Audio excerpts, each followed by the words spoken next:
Jah is my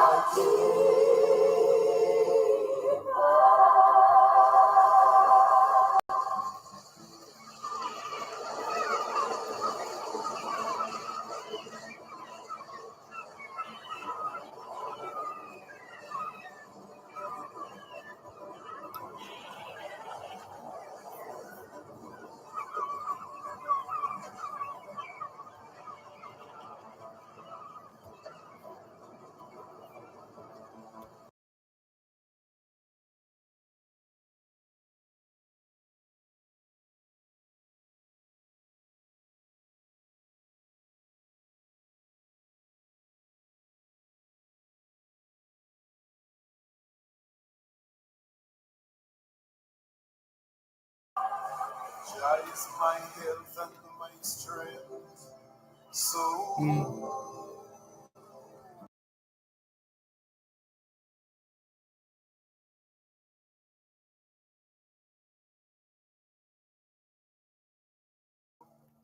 knowledge is power.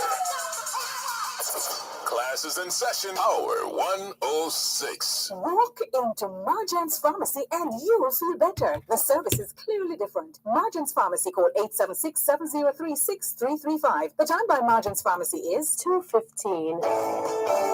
Supreme Real Estate, licensed real estate dealers, the experts in residential, commercial, industrial, hotels, and villa sales, rentals, and leases. Supreme Real Estate, Main Street, Salem, Runaway Bay, St. Anne.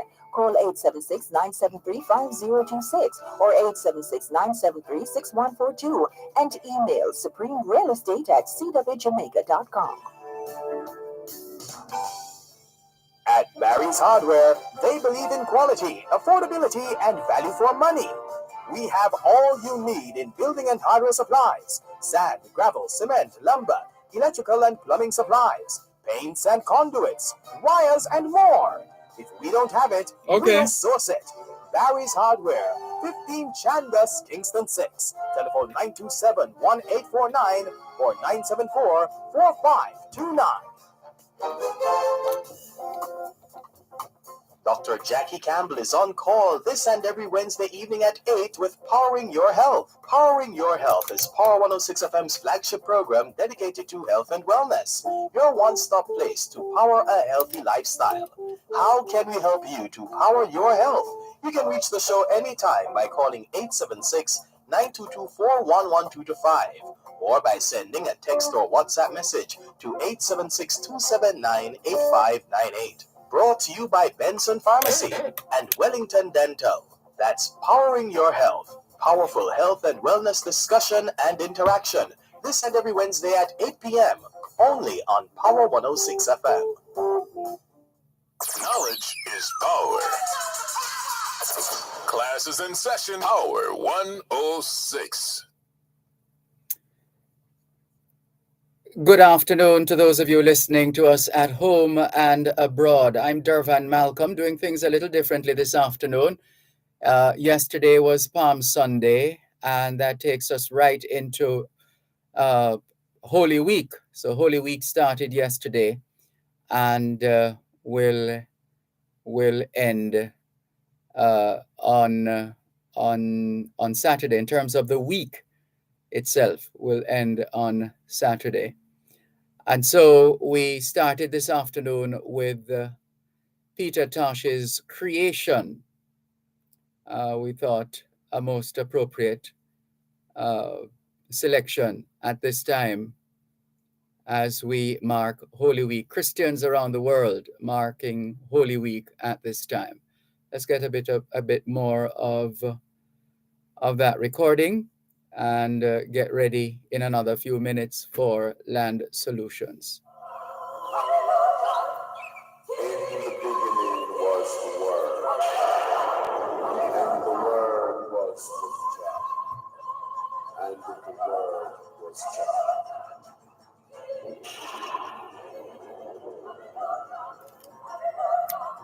In the beginning, Jah created the heaven and the earth. Then he created man of his own likeness.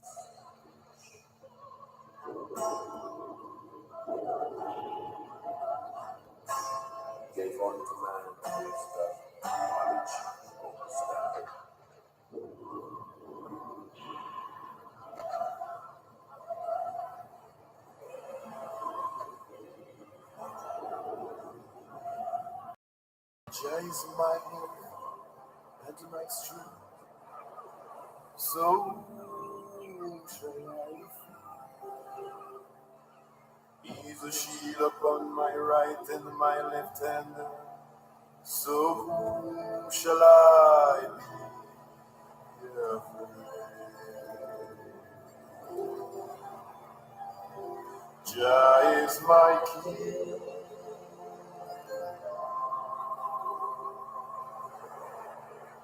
Jah is my light and my salvation. So whom shall I fear? He's my guide throughout this creation. So whom shall I be afraid? Jah is my king.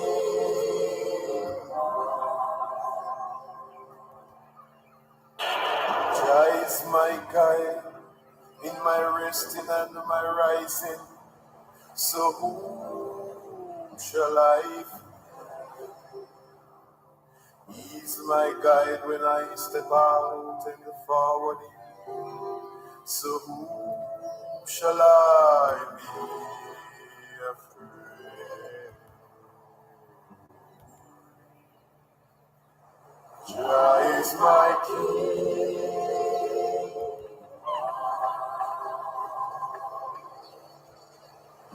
Jah is my guide when Philistines come down upon me.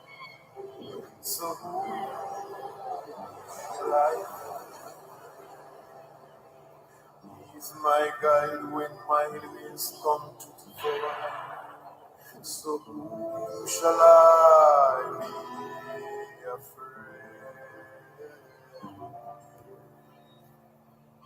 Jah is my king.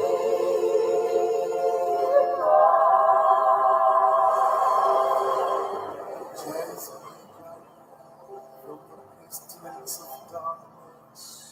So whom shall I fear? He's my guide from the vampire. So whom shall I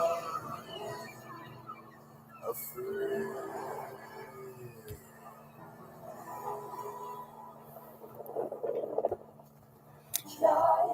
It's the International Decade of Healthy Aging, the International Decade of Ecosystem Restoration, the International Decade of Ocean Science for Sustainable Development, the Decade of Action for Road Safety, and the UN International Decade of Indigenous Languages.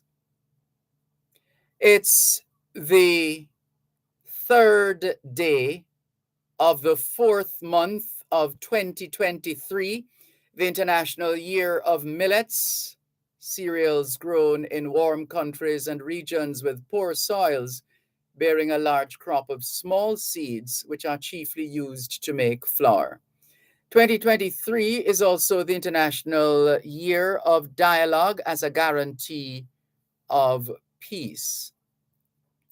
Now, in terms of the month of April and observances for the month of April, it's World Autism Awareness Month. Here in Jamaica, it's the start of Cancer Awareness Month, Farmers Month, and Manufacturers Month. And just so we don't forget anything, it's not just Cancer Awareness Month, but in particular Cervical Cancer Awareness Month. And the people of Guinea are commemorating the declaration of the Second Republic when power was taken by the military. Hoy es lunes, el 3 de abril 2023, y les saludamos en cualquier parte del mundo que nos están escuchando en este momento. Estamos muy agradecidos por el don de la vida y el privilegio de servirles en otra edición de su programa, Both Sides of the Story, ambos lados de la historia, Nunca vamos a tomar su audiencia por sentado, porque sabemos que ustedes tienen otras opciones. Y esta es la razón por la cual jamás olvidamos darle las gracias por elegir both sides of the story, ambos lados de la historia, de lunes a viernes desde las 2 hasta las 5 de la tarde, aquí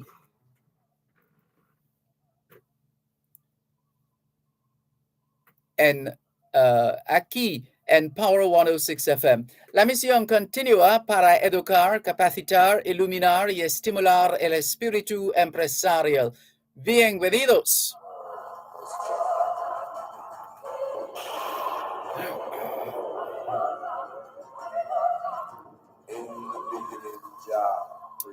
C'est lundi le 3 avril 2023 et nous vous saluons tous qui nous écoutez où que vous soyez dans le monde.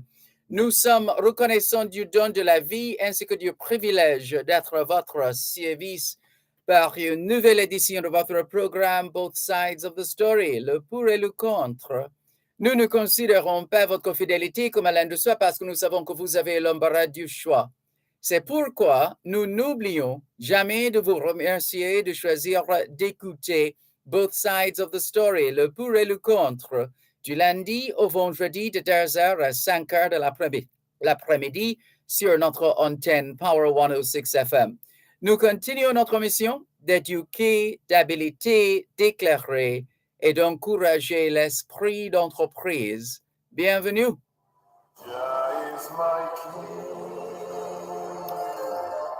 All we're saying is it's Monday, the 3rd of April, 2023, and we greet you well, wherever in the world you are listening to us right now.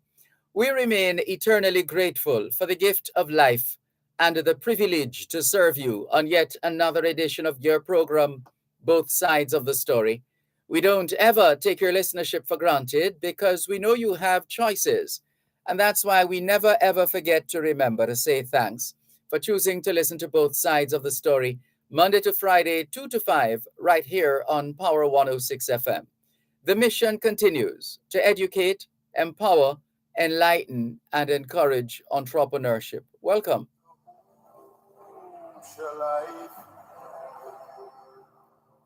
He's my guide when I step out in the forward. So who shall I be afraid?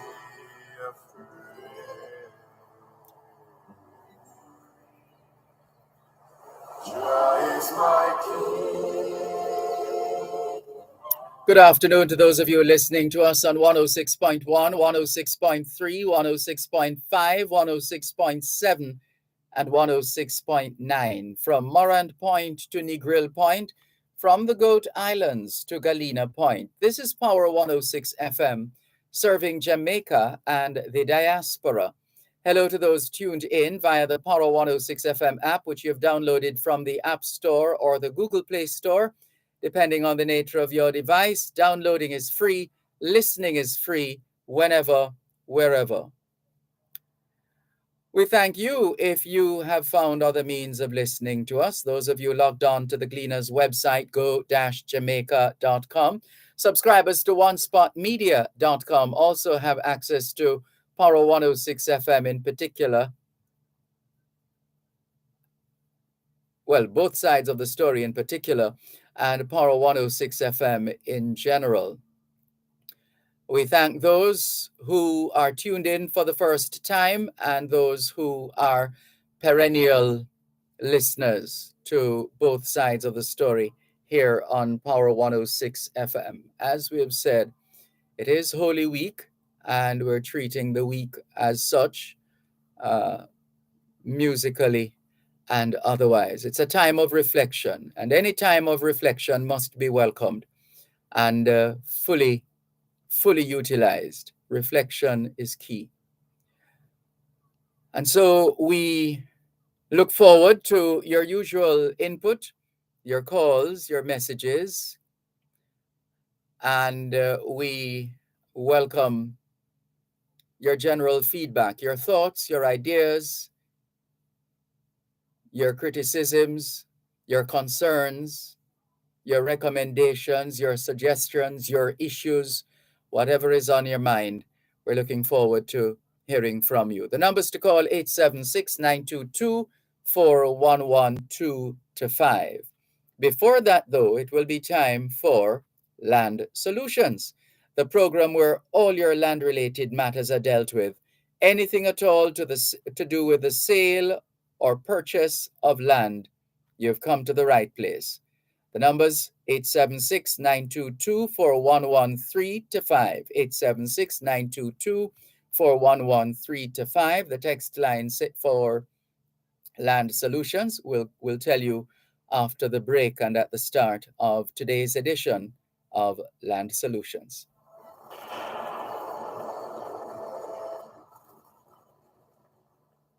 You're listening to Power 106 FM. The time is now 2:30. Walk into Marjan's Pharmacy and feel better. The service is clearly different. They offer pregnancy, blood sugar and blood pressure tests, over-the-counter and prescription drugs. They accept all major health, debit and credit cards with discounts on all cash prescriptions. Call Marjan's Pharmacy 876-703-6335. Healthy habits start with washing your hands several times daily with soap and water. If soap is not available, then use Benjamin's hand sanitizer and use Benjamin's rubbing alcohol for frequently touched surfaces to help prevent the spread of germs and viruses. Don't touch your face with your hands or rub your eyes. Any virus on your hands can make you sick, so wash your hands frequently. Your health is in your hands. Stay healthy with Benjamin's, a trusted name for over a century. The heat is on, the drivers are ready, the fans are restless, and the stage has been set. It's time again for the Jamaica Race Drivers Club's Carnival of Speed. Come out in your numbers to the Dover Raceway, Brownstown, St. Anne on Easter Monday, April 10, and watch the best motor races in the Caribbean. And listen to Power 106 FM for a live broadcast from the event. This broadcast is brought to you by Jamaica Race Drivers Club, JRDC. That's a live broadcast from the JRDC Carnival of Speed at Dover Raceway this Easter Monday, April 10, right here on Power 106 FM. The following segment of Land Solutions is brought to you by Supreme Real Estate, Main Street, Salem, Runaway Bay, St. Anne.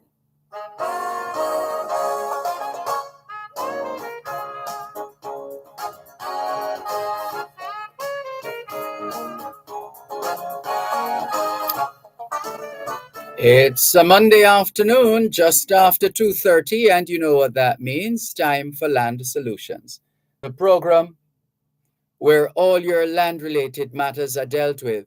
Anything at all to do with the sale or purchase of land, you've come to the right place.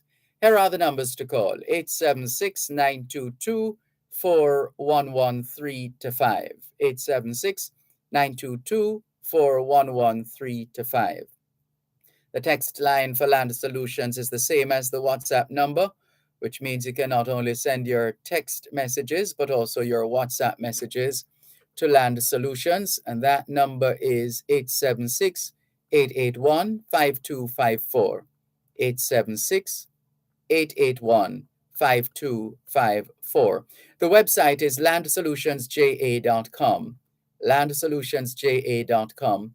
The email address is gloria@landsolutionsja.com, gloria@landsolutionsja.com. On Facebook, it's facebook.com/landsolutionsja, facebook.com/landsolutionsja. The law firm Brown, Findley and Company is headquartered in Suite 39 of the Winchester Business Center, corner of Winchester Road and Hope Road in Halfway Tree, St. Andrew. They also have an office at Shop 6 upstairs, the Jamaica National Building in Ocho Rios, St. Anne. You're encouraged to call ahead instead of just turning up. The numbers to call the law firm Brown, Findley and Company, 876-908-1950 or 876-908-3518. A lawyer is on duty on weekdays at the Ocho Rios law offices of Brown, Findlay and Company. You have an opportunity as well to benefit from an expanded opportunity to see one of the attorneys, especially the senior attorneys of the law firm Brown, Findlay and Company. And that period it's usually on a Thursday, and it's between 10 in the morning and 1 in the afternoon. So you could call it a legal clinic, or a legal aid clinic, or just your source for information having to do with questions having to do with the sale or purchase of land. If you wish to call the Ocho Rios offices of the law firm Brown, Findlay and Company directly, that number is 876-974-6083, 876-974-6083. In a moment, let's say hello, good afternoon, and welcome. Your host this afternoon on Land Solutions, attorney at law, Calicia Findlay.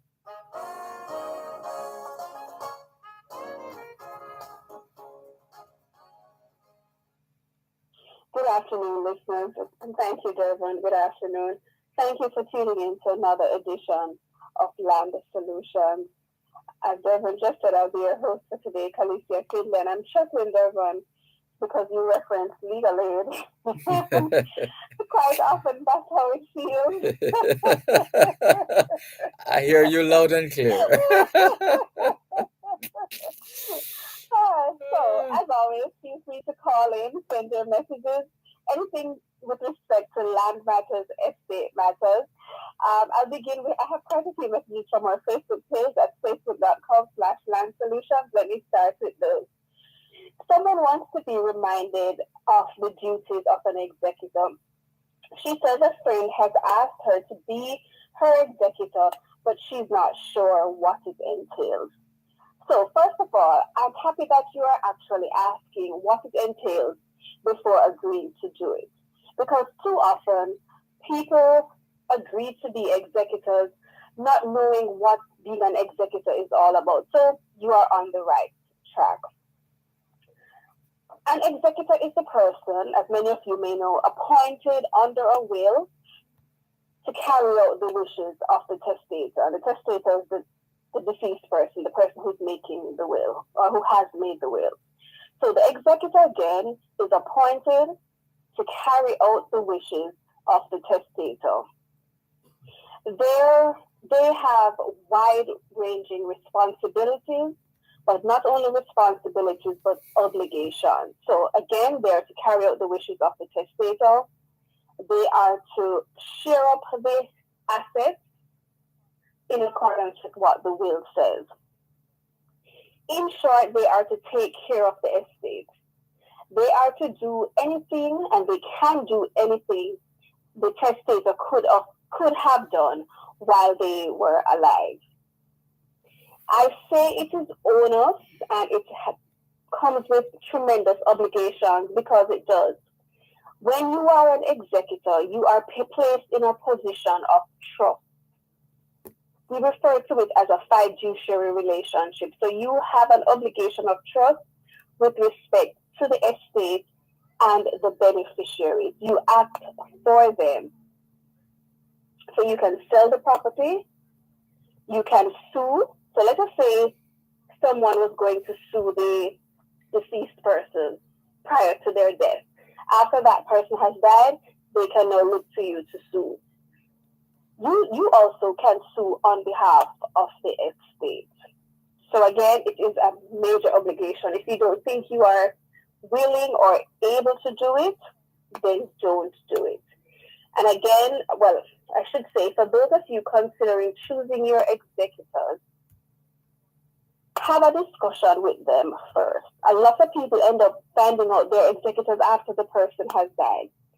And not only are they not prepared, but a lot of people really just are a little upset that, hey, this is a discussion you should have had with me before, so I could have said yay or nay. So discuss it with your potential executors before choosing them. Another thing I should say too, as executors, you have a duty to take care of the assets in the estate. So you really, it's really more than just getting probate and then sharing up in accordance with what the will says. Let's say that there is a house. You're not supposed to just let the house sit idly by while the will is being probated. If repairs need to be done, you need to ensure those are done.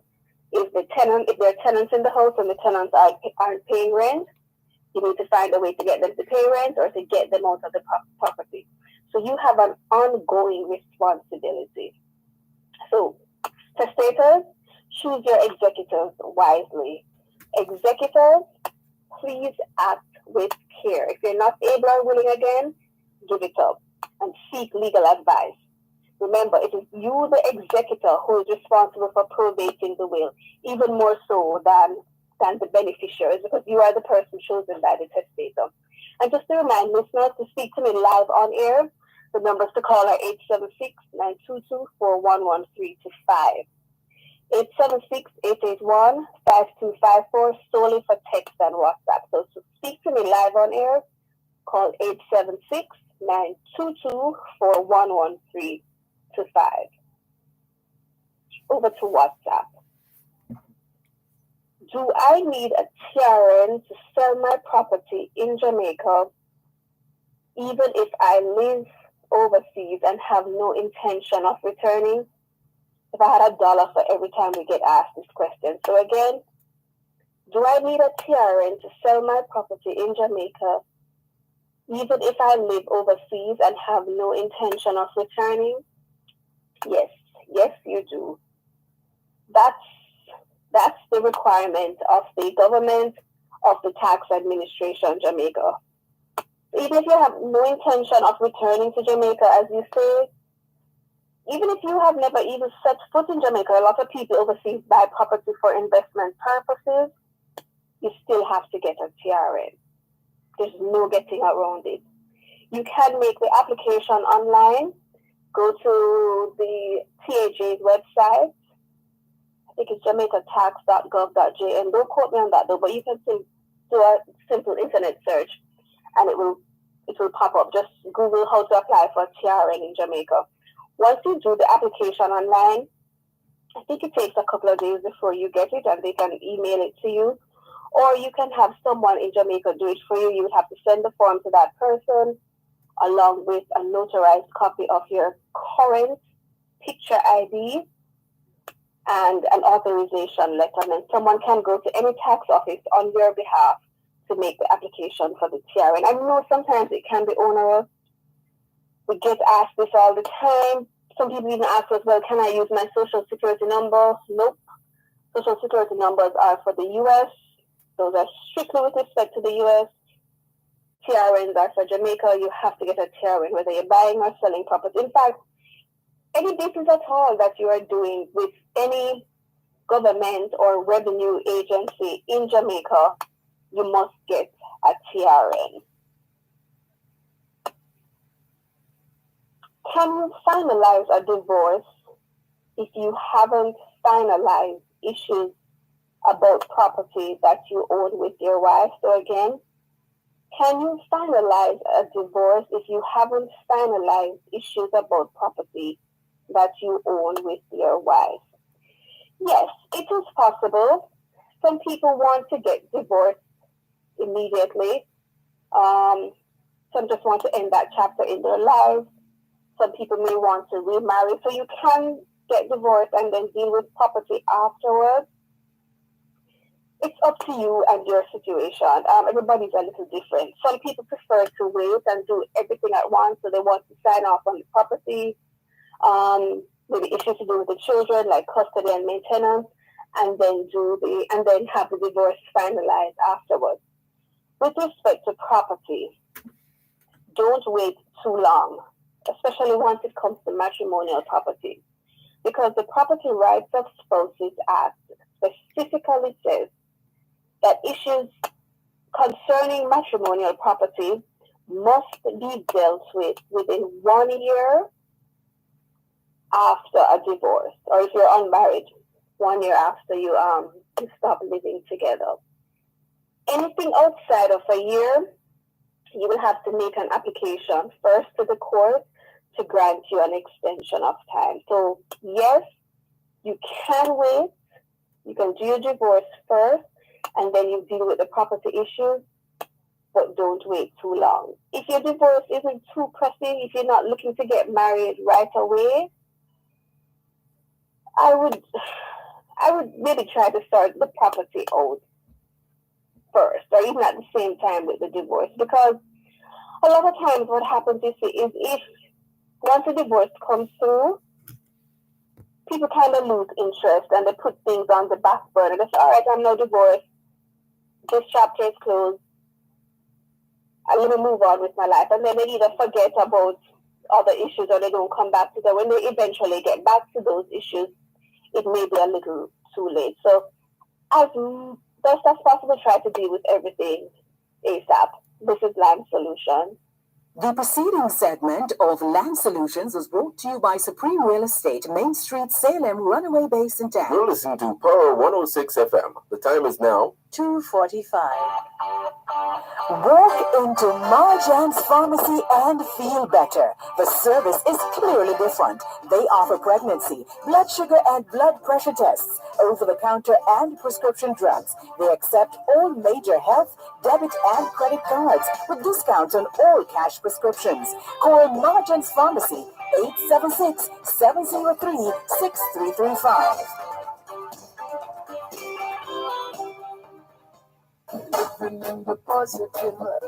As part of fulfilling its mandate to professionalize the teaching profession, the Jamaica Teaching Council will host an education conference centered around their mentoring and induction of beginning teachers program this Tuesday, April 4 at the Michael University College in Kingston. The conference will give newly trained teachers the opportunity to meet in one location to share their experiences and provide authentic feedback to inform educational policies. Tune into Power Talk with Simon Croskill from 11 a.m. to 2 p.m. for a broadcast from the event.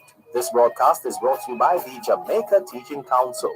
That's a live broadcast of Power Talk from the Jamaica Teaching Council's Education Conference, Tuesday, April 4, 11 a.m. to 2 p.m. right here on Power 106 FM. It's the first event of the 2023 circuit racing calendar, the JRDC Carnival of Speed at the Dover Raceway, Easter Monday, April 10. Come see top racing car and motorcycle drivers vying for supremacy and much more. Gates open at 7 a.m. Action starts at 9 a.m. General admission, $3,000. Children under 12, $1,000. Paddock, $6,000. VIP, $15,000. Non-stop thrills and excitement at the JRDC Carnival of Speed, Easter Monday, April 10 at the Dover Raceway.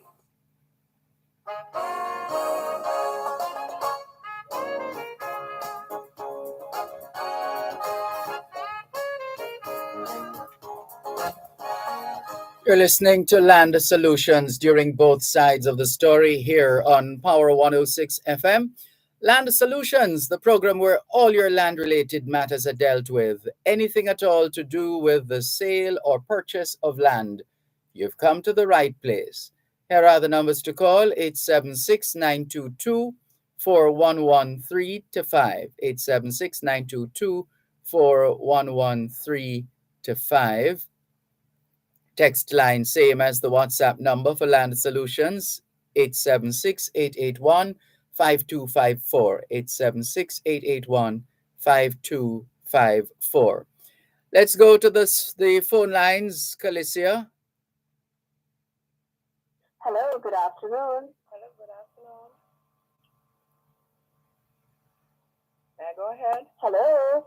Yes, I would like to speak with Miss Finley. I'm sorry, I'm not hearing you. I would like to speak with Miss Finley, please. Okay, this is she. Go ahead. You're live on air. You're a little low though. Okay, good afternoon, Miss Finley. Good afternoon. Well, I just need to ask a question. I heard you on the issue as it relates to executor. As executor, is it that you can also be beneficiary? As a beneficiary, can you be an executor?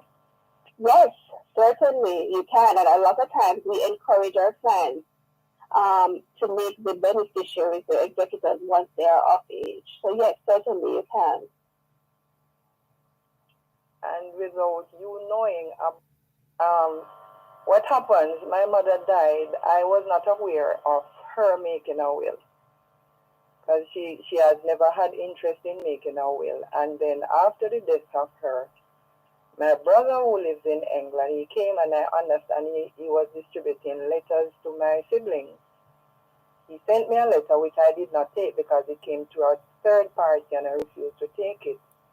So I went to the lawyer because we were actually trying to administrate to get my mother's name on the title because it was in my father's name all along. However, he had willed it to her. So upon going to the lawyer, I was informed that I'm an executor without being informed. So I don't know if that is actually legal. Yes, it is. You can appoint someone as your executive, them knowing. Like I was saying, I think persons should have a discussion with people they want to be the executors to let them know, but you don't have to. So yeah, it is perfectly legal. All right, thanks for your... Hello? Hello? Yes. Yes, If you will also continue speaking with the attorney as to the way forward. Okay. All right? All right, thank you for your information. You're welcome. Take care. Thanks for listening. Again, our numbers to call in live on air, 876-922-411-325. The text and WhatsApp line, 876-881-5254. Over to our text line. Before you go there, Calicia, another one for you. Thanks, Dervan. Hello, good afternoon. Hello, Miss Shelby. Good afternoon, Miss. Afternoon, how may I help? Yes, I was a simple phone call week before last about my mom who passed on. Yes? And my stepfather actually began to soul because she did not make a will because she passed on suddenly. Yes, And my stepfather actually began to soul on. Yes. So yes, I remember what you're asking me today. Yes, I wanted to find out if he doing it the right way. I would need some more information, so I'm going to ask you to hold and have the producer take your number, and I will give you a call back. All right? Okay. All right. Thanks for calling again. Okay, Miss. Take care. Welcome. Continuing with our text messages. If an attorney takes a long time to probate a will, does it mean they can charge you more? It's an interesting question. Usually, once we are undertaking work for a client, we set out, or we should set out our fees in advance, so you know exactly what it will cost. Legal fees, let's say we're about to probate a will. We'll set out the legal fees. The only thing that may not be certain would be the estate duties because it's the government who determines that. Sometimes something happens, what we call something outside of the scope of work, something new pops up, something that nobody anticipated or contemplated pops up. And if that's the case, and we have to do additional work, then we can charge additional fees. But of course, we would have to notify the client first to get them to consent and to explain to them what exactly needs to be done. So it's not the mere fact that probate is taking long doesn't mean that the attorney should charge more. If, however, it is that the attorney needs to do something that wasn't originally contemplated, then after having a discussion with the client and after agreeing, then they can also charge for that additional work to be done. So let's say, for example, after you started probate, one of the executors or one of the beneficiaries has died, and then you need to also settle that person's estate. Then that's something you hadn't contemplated before. So in that case, you would not be doing two estates. So yes, in a case like that, you can charge more because you would be doing additional work. Can a lot owner sell a piece of land without it being subdivided? they shouldn't. It, however, happens all day, every day.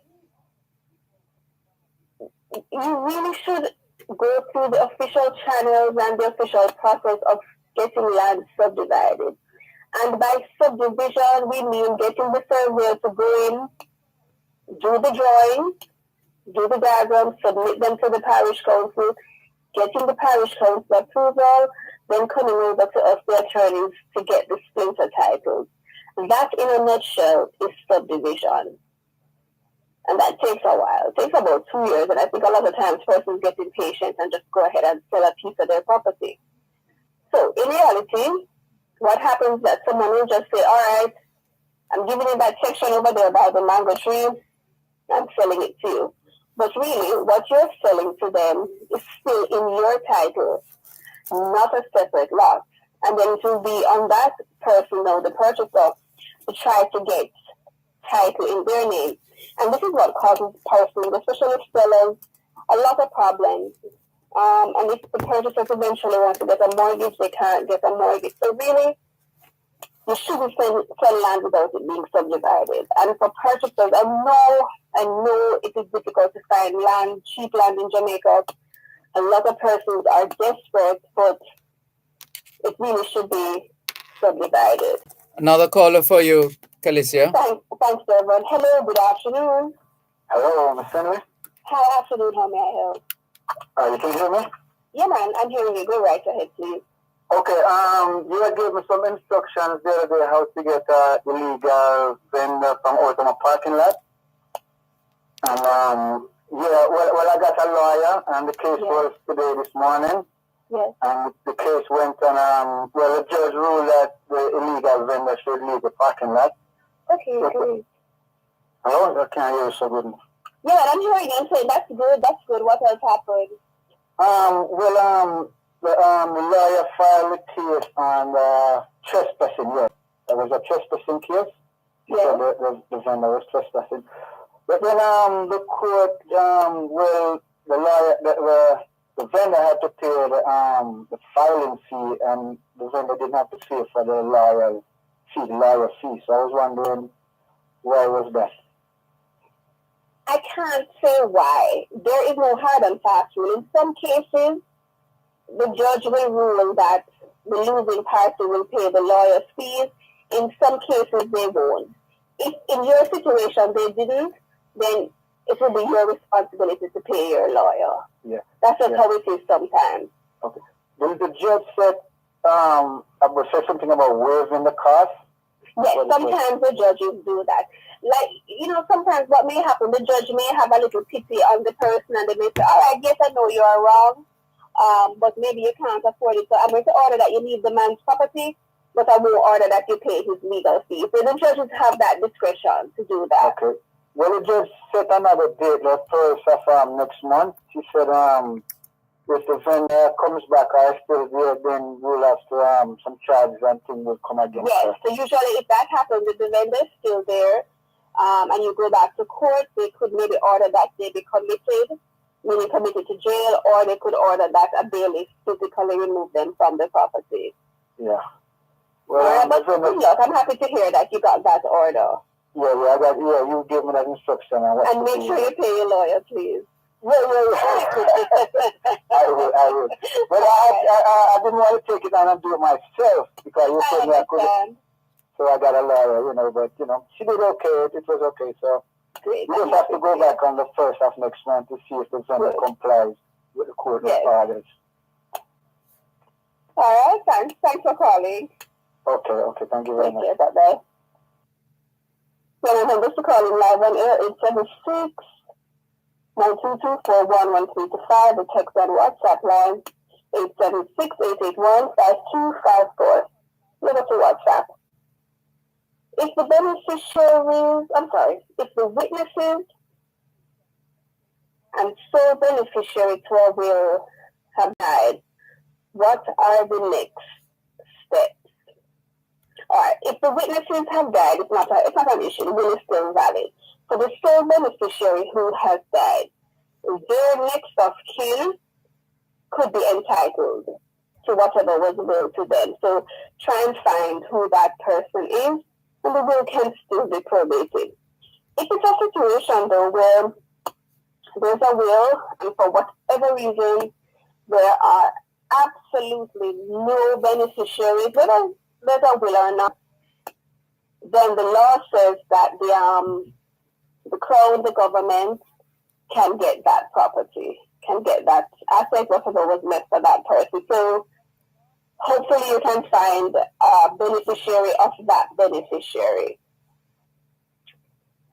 Someone wants to give me a piece of land, but he doesn't have papers in his name. What do I do? Why is it that he doesn't have papers in his name? How long has he been the owner? If he has had the property for a long time, he can try to make an application for the title and then give it to you. Or once a lawyer makes the assessment and they're satisfied, he could do a deed of gift to you. But I would want to have a detailed discussion with this person. I'll get back to that after the break. This is Land Solutions. Contractors, developers, and small builders. Contact Coast to Coast Group of Companies for high-quality concrete products. The time by Coast to Coast Group of Companies is 3 o'clock. The heat is on, the drivers are ready, the fans are restless, and the stage has been set. It's time again for the Jamaica Race Drivers Club's Carnival of Speed. Come out Any to water, the O'Connor? Dover Raceway, Brownstown, St. Anne on Easter Monday, April 10, and watch the best motor races in the Caribbean. And listen to Power 106 FM for a live broadcast from the event. This broadcast is brought to you by Jamaica Race Drivers Club, JRDC. That's a live broadcast from the JRDC Carnival of Speed at Dover Raceway this Easter Monday, April 10, right here on Power 106 FM.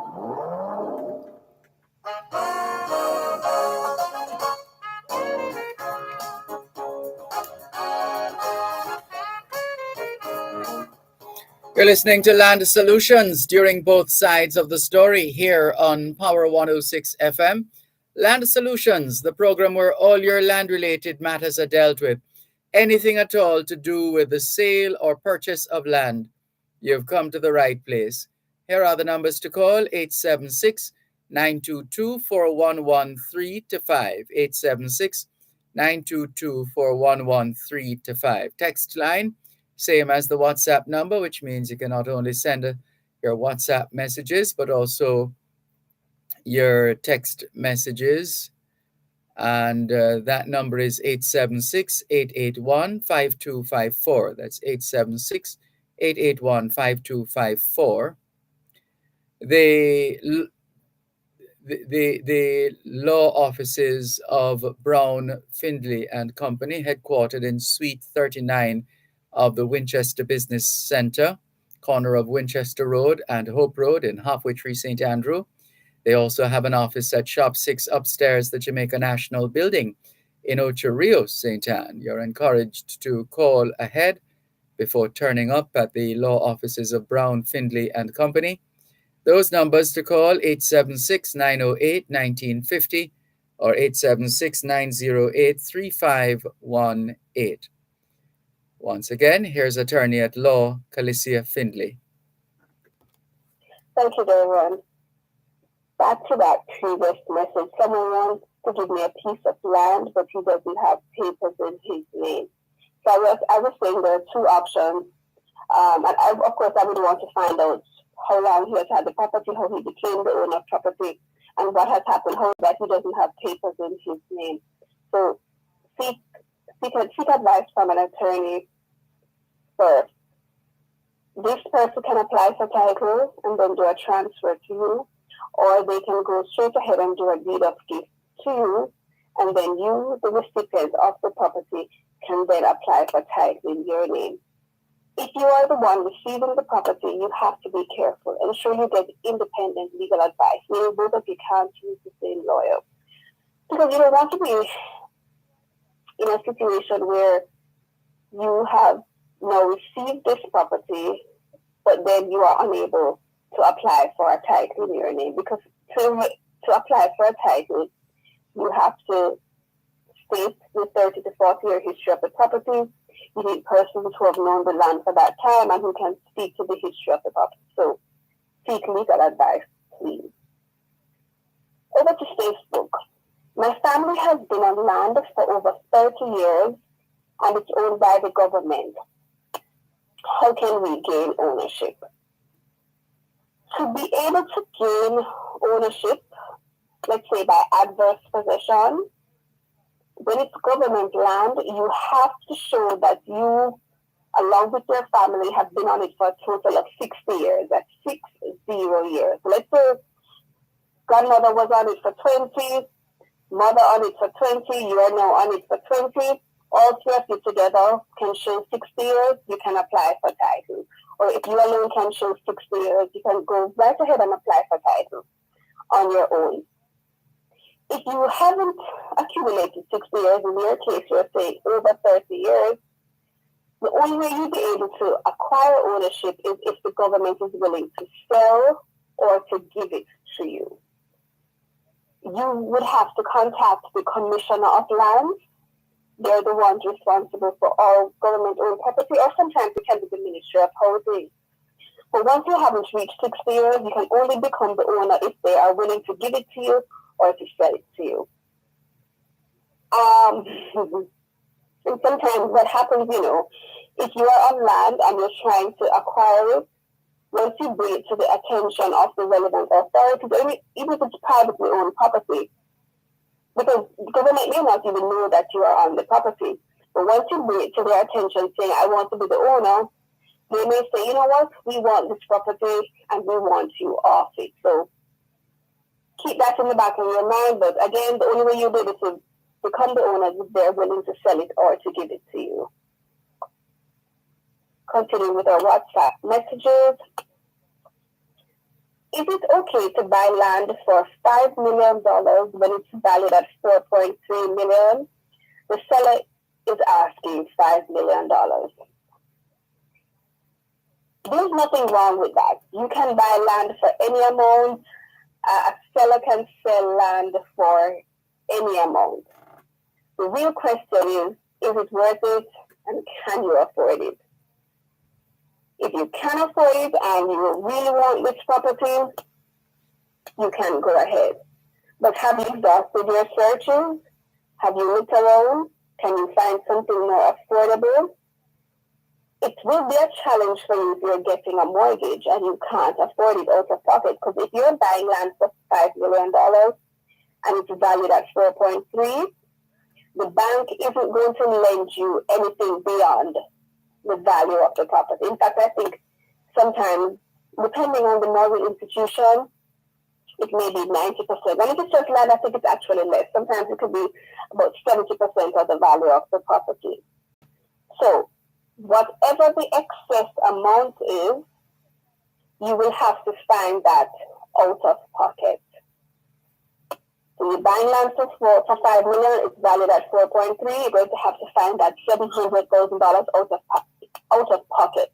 The bank won't finance that difference.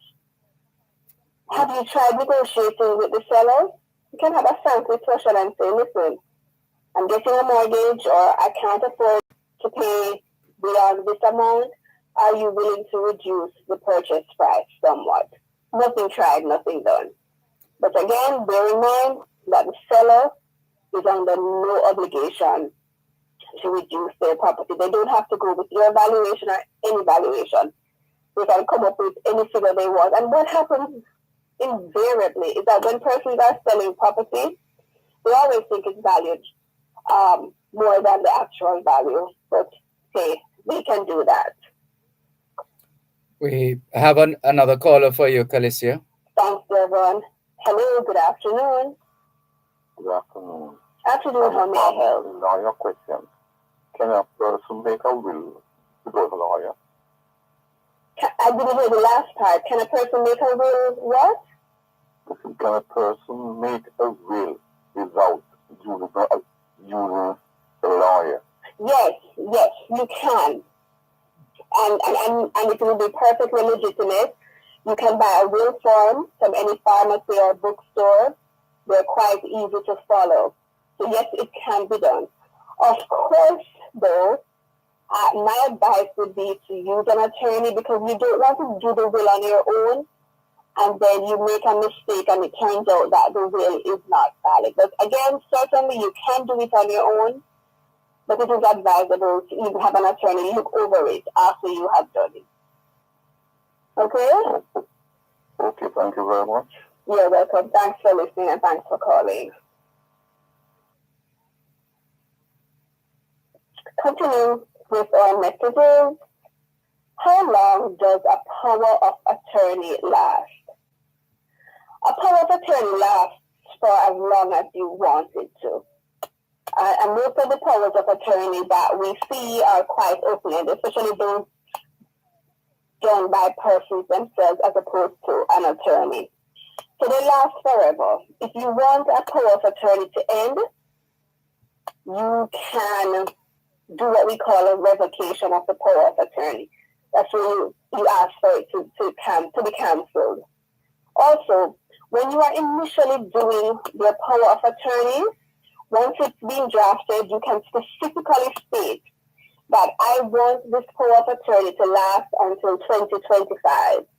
Or I want this power of attorney to last until my house at 10 John Avenue is sold. So you can set limits on your power of attorney. But again, most of them are open-ended. You can, but just be very careful. If something is happening that you don't agree with, if your relationship with the person who you've chosen to act under the power of attorney has fallen down, or you see things going on that you do not agree with, then cancel the power of attorney right away. Who must prove when a claimant claims adverse possession over a registered title owner that they did not? If you could just send me a follow-up message, the message isn't clear. I think you're trying to ask who has the burden of proof when someone is making a claim for adverse possession. Is it the person making the claim or is it the title holder? It is the person who is making the claim. So the person who is saying, I have been on this land for 20 years, undisturbed, and by virtue of being on the land, I am entitled to claim it. That is the person who is making the application, so they're the ones with the burden of proof. If the landowner is now objecting to the application, they then have to present evidence to say why this is a lie or why it's fraudulent. One and the same, really. So invariably what happens though, you see, is when you're making an application for adverse possession, the neighbors and the landowner they should be notified. The titles office sends letters by registered post to the addresses they have on file for those persons. But sometimes what happens is the person who is the paper owner, the person who has typed in their name, they're no longer at that address. They have long since switched addresses. So sometimes they don't get the notices. So even if they still retain ownership or control of the land, they may not see they may not see the notice. So that person can then go ahead and apply for the title. Excuse me. And then once that title is issued, the previous owner will then have to go to court, file a claim to overturn the title. But again, it's the person who is making the claim for adverse possession, they're the ones who have the burden of proof. My father died 25 years ago, and he left a will in the bank in the safety deposit box. I am the one who pays the taxes. Can I be the landowner? He has 2 children, me and my brother. I am the first and the one who's paying the taxes. There's no title, just a diagram. Paying the taxes by itself doesn't make you the landowner, or it doesn't qualify you to become the landowner. You said that your father left a will in the safety deposit box. Really, the will should have been probated.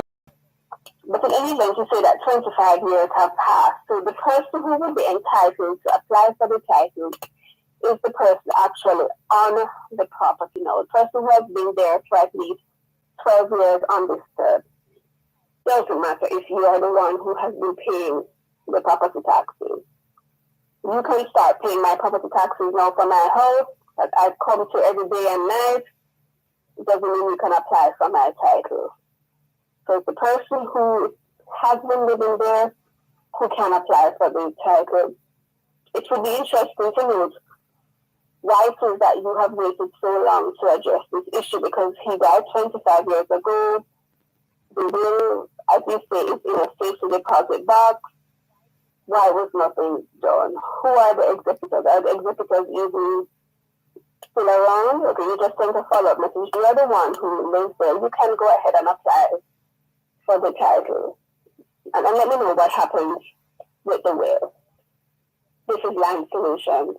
You're listening to Pearl 106 FM. The time is now 3:15. The St. Mary Association of Branch Societies of the Jamaica Agricultural Society presents the 35th staging of the St. Mary Agri Expo, Easter Monday, April 10, at the JP Farm Sports Complex, Grace in St. Mary, featuring Farm Queen and Greased Pig competitions, Farmers Market, Kitty's Village, a gospel concert, and more. Admission, adults $1,500, children $500. That's the St. Mary Agri Expo, Easter Monday, April 10, JP Farm Sports Complex, Grace in St. Mary. See you there. Are you tired of waiting in long lines at the pharmacy? Would you like to access pharmaceutical services somewhere that understands the platinum rule? Shop at Beverly Hills Pharmacy for exceptional customer experience, authentic colognes, skincare products, and gift items, plus senior citizens discount. Visit us today at 94M Old Hope Road, Kingston 6. Call us at 876-978-2007 or WhatsApp at 816-505-1130. Beverly Hills Pharmacy, guiding you to better health. Both sides of the story. Do you have a title for your land? Are you thinking about buying or selling land? How much is your property worth? Tune in to Both Sides of the Story with Dervan Malcolm on Power 106 FM every last Tuesday at 3:30 p.m. for The NLA and You, a program that examines the National Land Agency's role in building an efficient and transparent land titling system for Jamaicans. That's The NLA and You on Both Sides of the Story with Dervan Malcolm every last Tuesday at 3:30 p.m. The National Land Agency. One agency, one goal, committed to serve you better.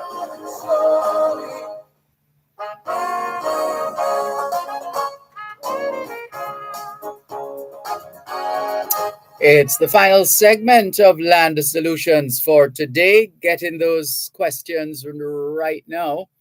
The numbers to call 876-922-4113-5. 876-922-4113-5. And let's go straight to the phone lines. Calicia Findlay. Thank you, Dervan. Hello, good afternoon. Good afternoon, Mr. Afternoon, how may I help? I need to find out something. My father made a will and died from 2009. I'm so sorry, you're a little low. A lot low, My father made a will and died from 2009. Yes. He is married to my mother. But in the will, the two executors, one of them was his wife, brother, who passed on, and his sister was the other executor. But she is in abroad, but senile now. But my mother in the will is in charge of everything until after she passed. What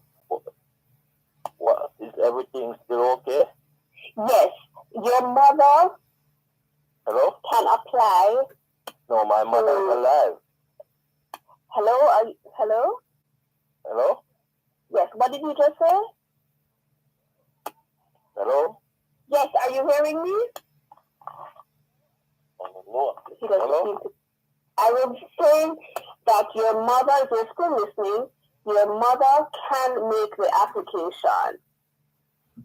So she will have to present evidence to the court that one executor has died and the other one is unable to act. Since you said this other person is senile, she will have to file a medical report. And your mother would now be able to apply in place of those executors. All right? Not sure if we still have that caller, but yes, everything is fine. Go ahead and make the application. Where one of the beneficiaries is making the application, it's no longer called probate. It's called letters of administration, which will annex with a fancy name for a process that's similar to probate. Please explain. Sorry, we have another one for you, Calicia. Sure, Dervan. Hello, good afternoon. Hello. Looks like we lost the caller. Sorry about that. Let me know if we get that back. Sure. Please explain why you have to pay death duties. Because that's what the government says. That is the best explanation I can give. But it is provided for in the law. Estate duties now are 1.5% of the value of the estate at the date the person died. So if the person died in 2005 and we're now probating their will in 2023, but estate duties, we use the value at 2005, and you have to pay 6% interest from 2006 all the way until 2023. When we are dealing with estates, probate administration, everything, including, when I say everything else, legal fees, those are based on the current value of the estate.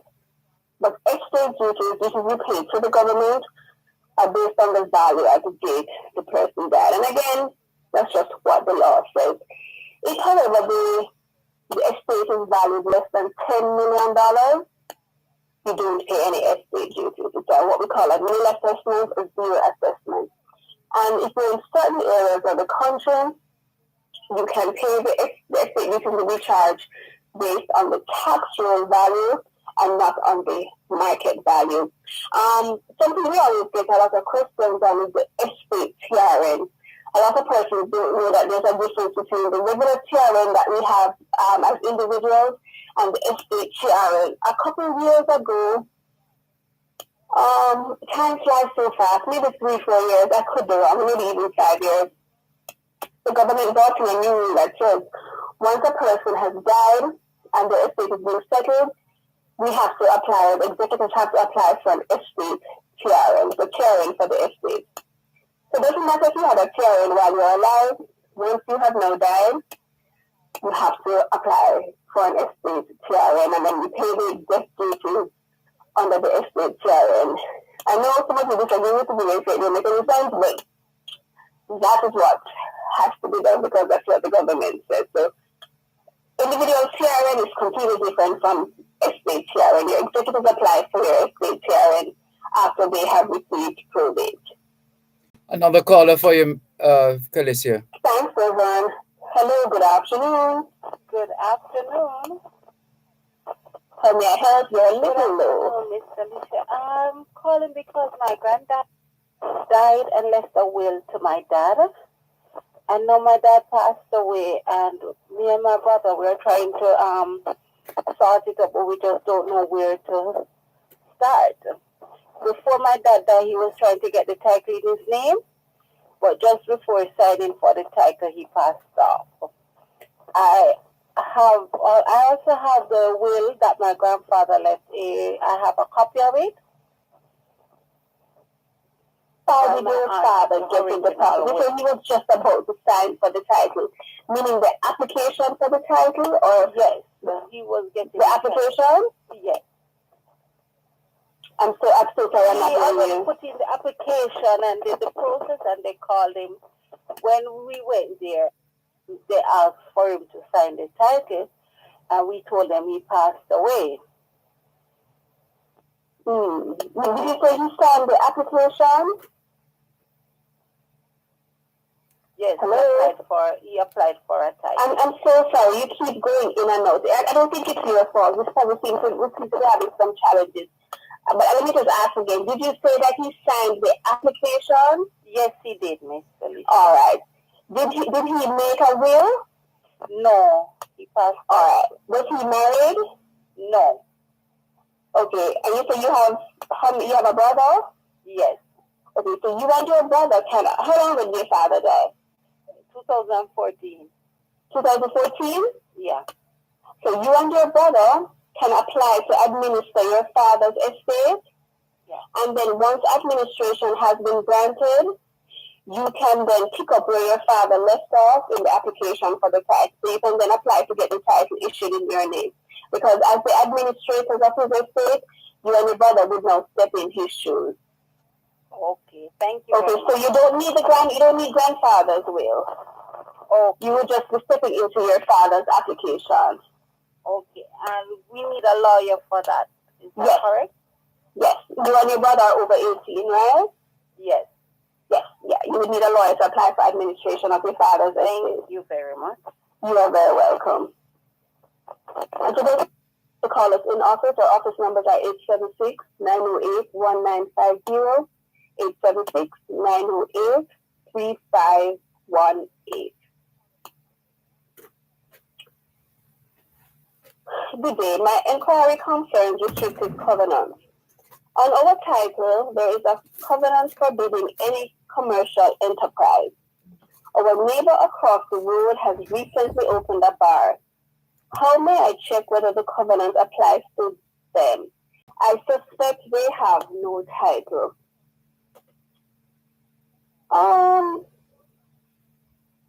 If you have a title and they are right across the street from you, chances are they could also have a title. You can get a title, you can get a copy of their title from the title's office. Just go there and give them the address. I think you say you are in St. James. There is a branch of the title's office in Montego Bay. Give them the property address, ask them to do a search. It will cost you $1,000, and you can get their title, get a copy of their title to see if you have the same covenants, and also you can look on the title to see if by any chance they have been able to get that covenant changed or cancelled. If not, and you are certain that they are in breach of their covenant, you can inform or bring it to the attention of the parish council, and then the parish council would or should step in to address that issue. And it's an issue in a lot of neighborhoods across the country where persons set up businesses, set up commercial activities in residential areas. And usually what happens over time is that persons say nothing. So eventually we have these commercial premises taking over these residential areas, so much so that the character of the neighborhood changes. And once you sit and do nothing, it's going to be very hard to challenge it a couple years down the line. So if the character of your neighborhood hasn't changed and you want to challenge it, if I were you, I would try to do it as soon as possible. My husband wants to will the house to me, but his children, who are not mine, say he shouldn't. What should he do? He should do what he wants to do. What can I tell you, my dear? If he wants to, he can go ahead and add your name to the title now. If he doesn't want to, and if you want to force the issue, you can take it to court. Once it's a matrimonial home, you are entitled to a half of it. If he doesn't add you to the title, if he doesn't put you on the will, and then he dies, and you wait till after he has died to try to do something about it, you may not be successful, because the courts say that any challenges or any actions to be brought under the Property Rights of Spouses Act should be brought while the other party is alive. So have a discussion with your husband. See if he is willing to add you to the title now, or if he wants to will it to you. He could will it to you entirely, he could will it to you and the children. But have a discussion now. Don't wait until it's too late. I think I'm almost out of time. Just a reminder, today is April 3rd, Monday, April 3rd. Your property taxes became due April 1st. The taxes became due April 1st. I'm sure most of us have already paid them. But if you haven't paid them, please ensure that you do so as soon as possible. I don't think property taxes have gone up since last year, so you can go online or call the nearest tax office to find out what your tax bill is. If you can, it's quite easy to pay it online. If not, go to the tax office. Remember, if you wait too late or wait too long, you're going to be charged a 10% penalty. So pay it as soon as possible. Thanks as always for tuning in. Thanks for your calls and messages. We also want to thank Supreme Real Estate. I think they sponsored the first segment. And as always, thanks to Dervan, Chandale, and the entire team at Power 106. I've been your host for today, Kalisha Finley. Enjoy the rest of your day.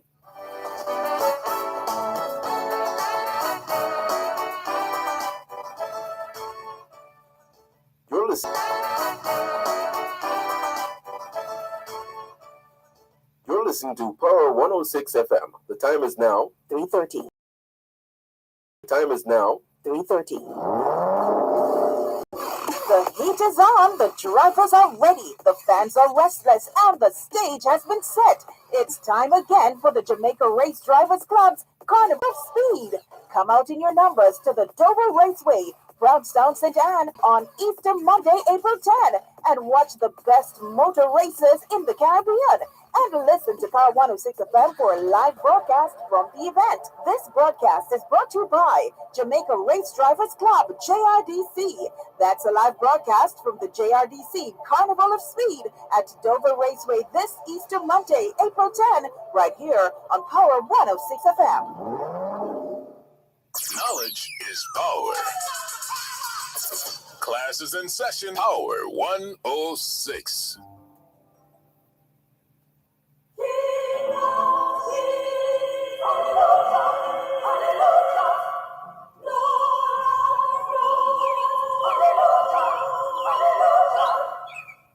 the beginning was the Word, and the Word was with Jah, and the Word was Jah.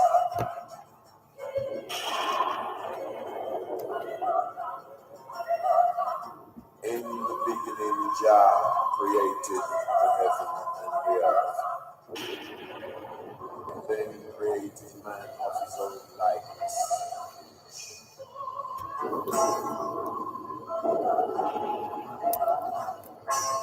Gave unto man wisdom, knowledge, and understanding.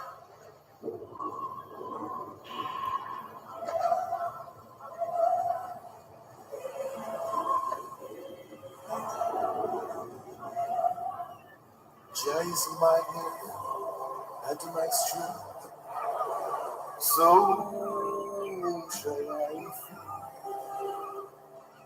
He is a shield upon my right and my left hand, so whom shall I be afraid?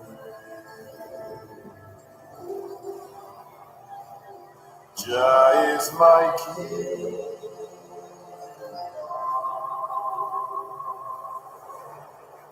Jah is my light and my salvation, so whom shall I fear?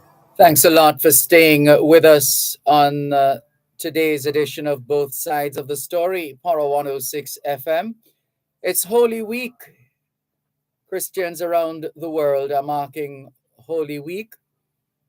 Others looking forward to partaking in the Easter treats, bun and cheese and bun and fish and all kinds of related matters.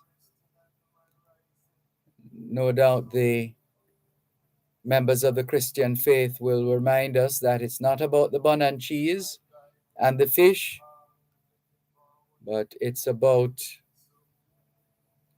the story of Jesus Christ, the crucifixion, and everything that flowed from that and continues to flow to this day. A couple of the stories doing the rounds on the Jamaica-Gleaner.com website. UK teachers reject government pay offer.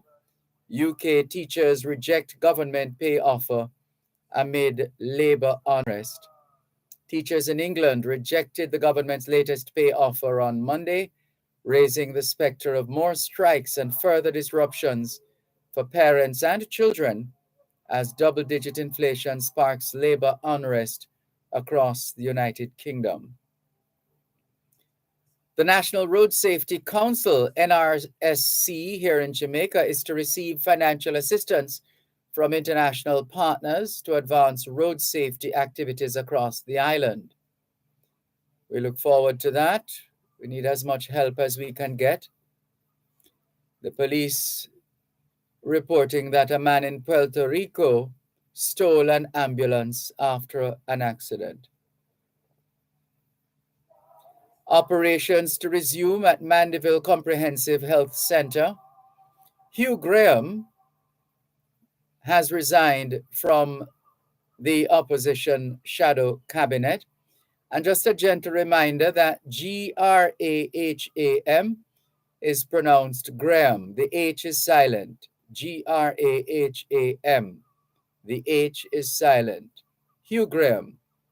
Think of the former England cricketer Graham Hick, I believe was his name, Graham. And that Graham was spelled Grame. Graham Hick. So Graham is pronounced Graham. It's pronounced as if there's no H there. The H is silent. Graham. Hugh Graham resigns from opposition shadow cabinet. Also, body of missing Clarendon man found in bushes.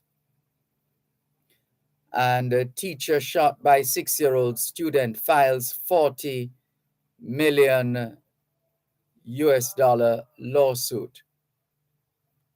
Those are just a few of the stories doing the rounds on the Jamaica-Gleaner website. Thank you for your indulgence. As we continue, good afternoon to Sir T. Sir T says, good day, Dervan. Good day to you too. Happy new month, says Sean. Faye Weller says, blessed afternoon, Mr. Dervan and faithful listeners. To you too, Faye Weller. Joan Edgehill, good afternoon to you. Steve in Toronto, Canada says, power of attorney ceases on death. Thank you very much, Attorney Steve MacDonald, tongue in cheek. Thank you very much, Steve, for sharing that information with us. The WhatsApp line is the same as the text line, 876-365-3346, 876-365-3346. Let's see. And good afternoon to Wisey. All is well, Wisey. All is indeed well. Good afternoon to you. And thank you very much for keeping in touch. And yes, you do have the correct number. And we see the picture with you and your, looks like your grandson, is it? Good afternoon to you. Thank you very much for tuning in. This one says, let's do, we see Cuban in Georgia messaging us. He says, what a rubbish law. The dead owes no taxes. Am I hearing this right? Yeah, that debate has been raging for a long time, and apparently will continue to rage on. He says too much complication for the families of slavery. This is like a renewed part of slavery. And let's see the other messages going up the line. Good afternoon to Ambassador Curtis Ward, quite active on social media, reminding us of his blog, Real Talk with Ambassador Curtis Ward. That's his podcast, Real Talk Podcast, Real Talk with Ambassador Curtis Ward. Good afternoon to you, Ambassador Ward. Thank you very much for your usual input. The text line, same as the WhatsApp number, 876-365-3346. We saw a message today pointing out someone disappointed that the value of the action or lack thereof on the part of the Calabar athlete who was pushed by the KC athlete out of sheer ignorance, because not only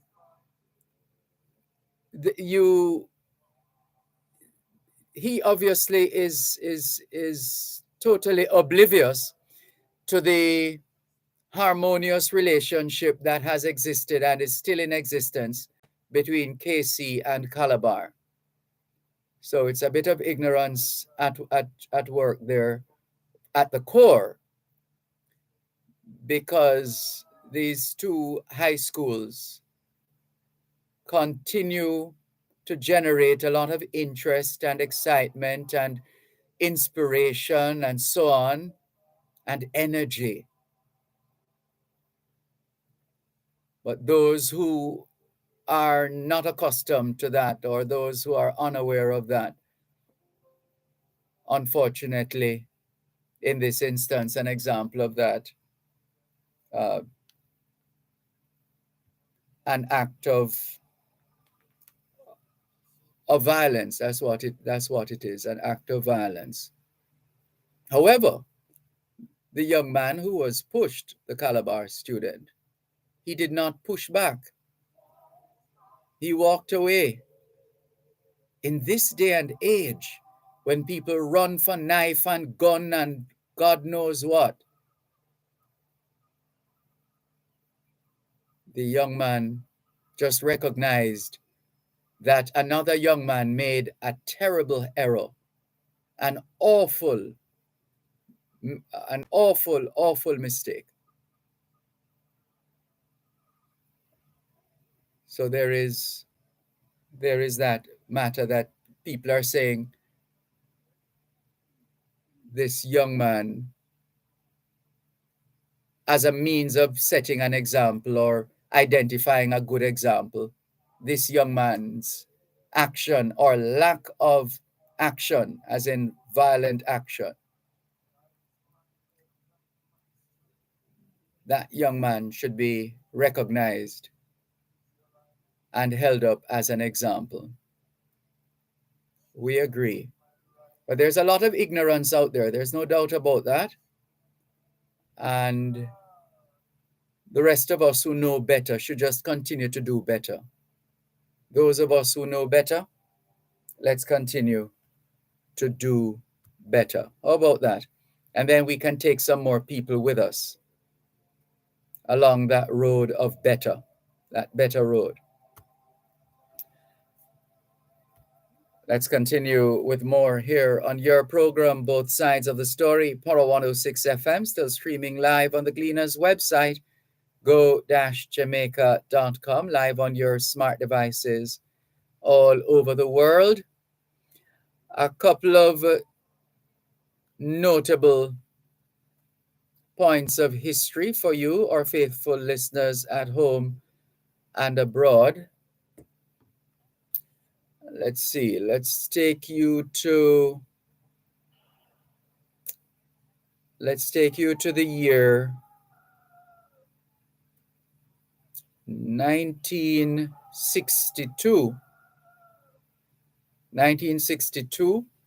News came on this day in 1962 at the request of the Premier, made on behalf of the government and people of Jamaica, and after consultation with the leader of the opposition, Her Royal Highness Princess Margaret had graciously consented to represent Her Majesty the Queen at Jamaica's independence celebration in August. Also in 1962, Out of Many One People was declared as the national motto chosen for independent Jamaica in the absence of a session of Parliament, and because of the need to make it public so that souvenirs and publications can promote it in time for the first independence celebrations on August 6, 1962, approval was given to it by Premier Norman Manley and opposition leader Alexander Bustamante, pending formal approval when Parliament next meets. The new motto would replace the words Indus uterque serviet uni.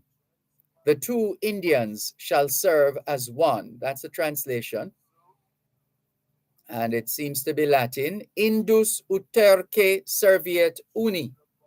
The two Indians shall serve as one. Well, that was on the scroll of the Jamaica coat of arms from as early as 1661. Knowledge is power.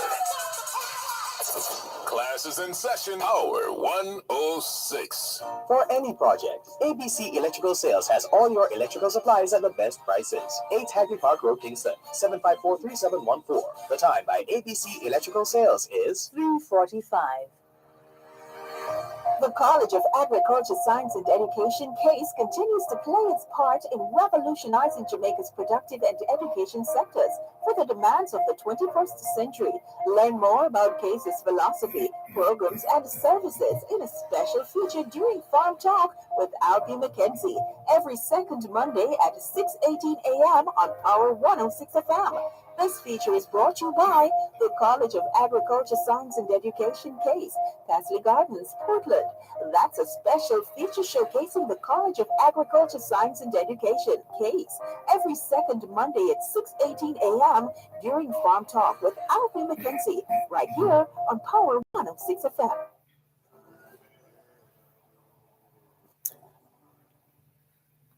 And right, so the new motto in 1962, Out of Many One People, replaced the words Indus uterque serviet uni, which translates to the two Indians shall serve as one. And that was on the scroll of the Jamaica coat of arms. The coat of arms itself would remain unchanged.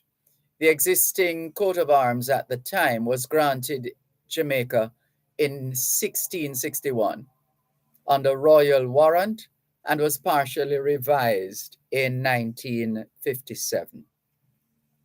Here's another bit of history not far removed from yesterday, the 2nd of April.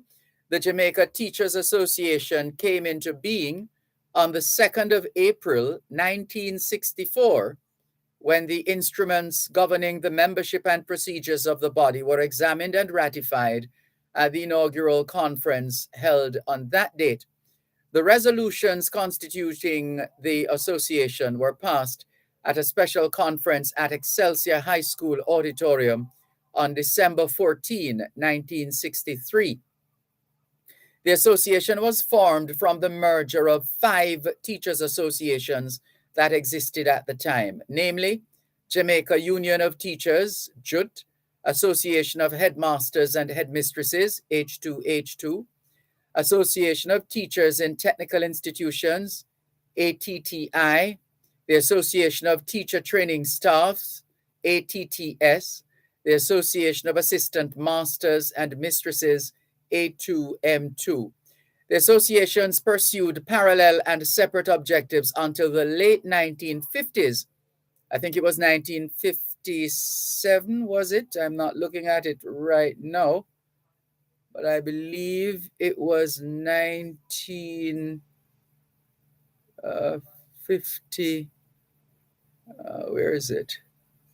But anyway, the late 90s, when proposals to unify began to take shape, Jamaica's attainment of self-government in 1957, the introduction of the free place system and the draft bill to regulate the education system provided greater impetus for unity. Consequently, the executives of the 5 groups formed the Joint Executives of Teachers Associations, JETA, in 1957. That's what I thought. Yes, 1957. It was managed to make representation on matters related to education and teachers. It was in pursuance of this mandate that the groups eventually decided to unify into a single teachers organization, the Jamaica Teachers Association. You can read more on the history of the Jamaica Teachers Association by visiting the Jamaica Teachers Association's website. And let's see, a couple of other messages have come in since the last time we checked. Let's try to clear them. This one says, good evening, still afternoon. Good afternoon, thanks for the call. Mr. Malcolm, Jervis here. I completely agree with you about our athletes. We need a renewed mindset as it relates to a lot of things. We are just too easily offended and angered. The renewed mindset that we need begins with everyone, and you have made a significant contribution to that. Big up, says Jervis. You're very kind. And asking to briefly explain the death tax that was referenced earlier on as far as tax law in Jamaica is concerned. Let's see what we have here.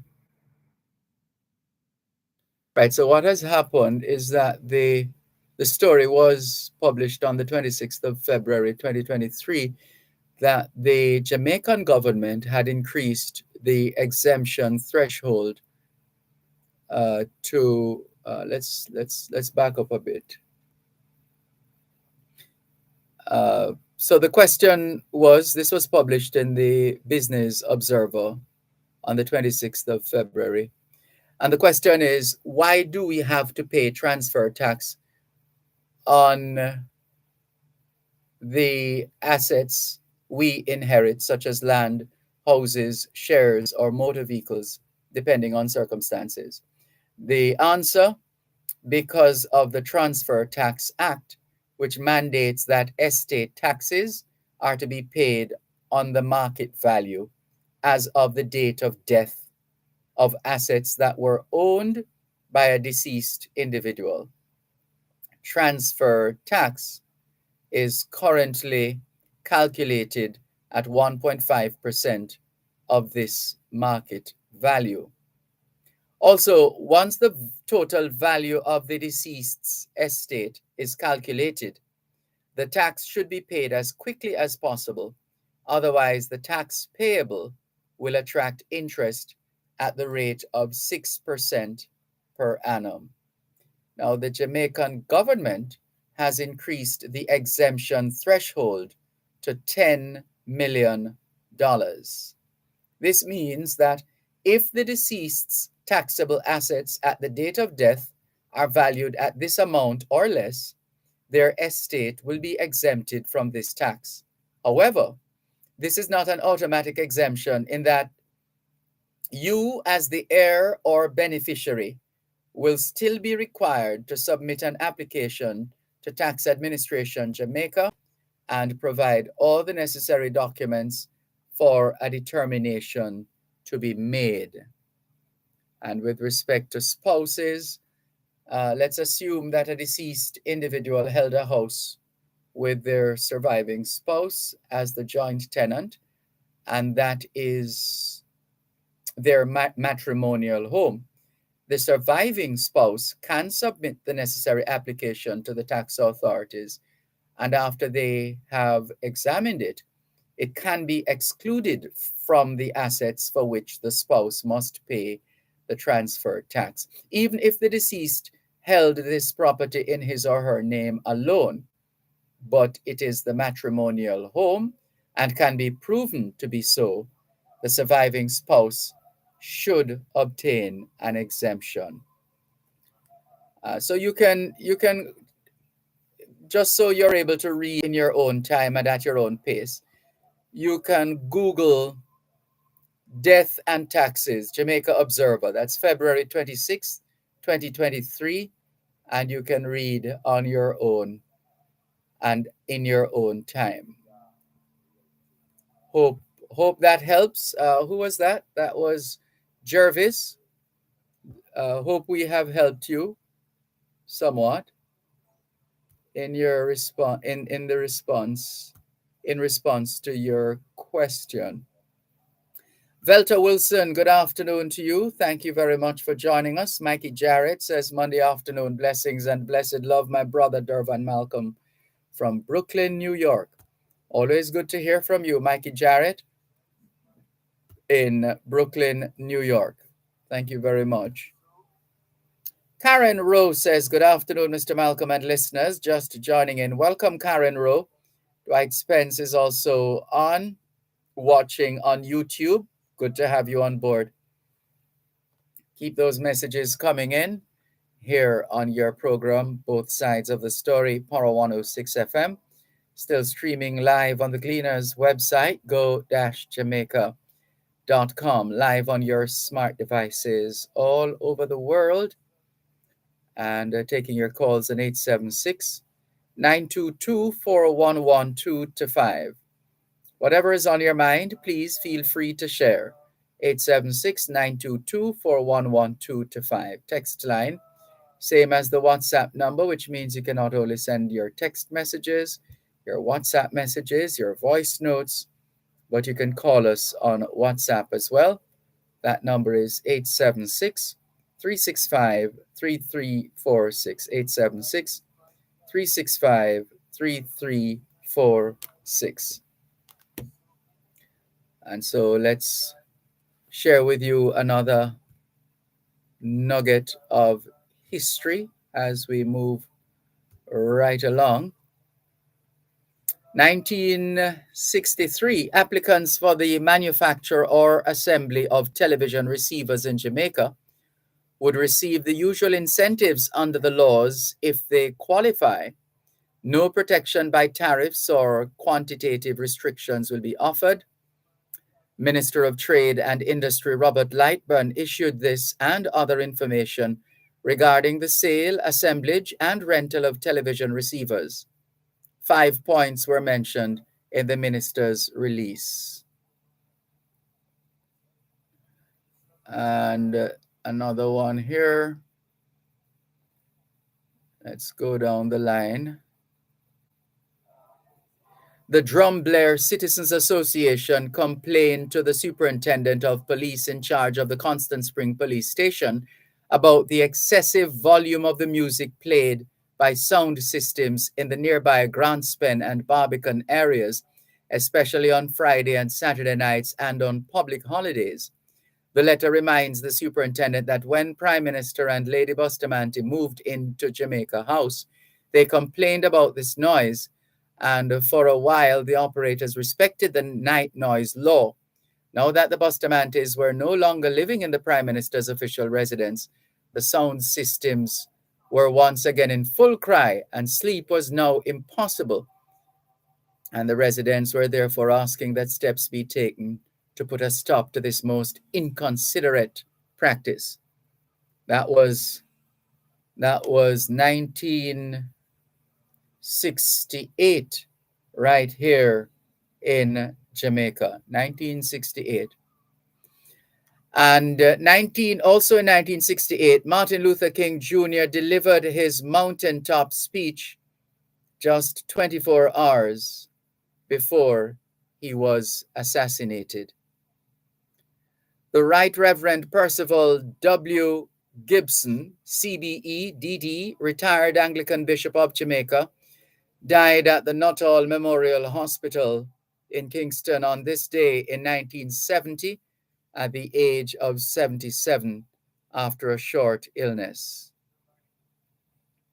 Of course, his name lives on in the Gibson McCook relays.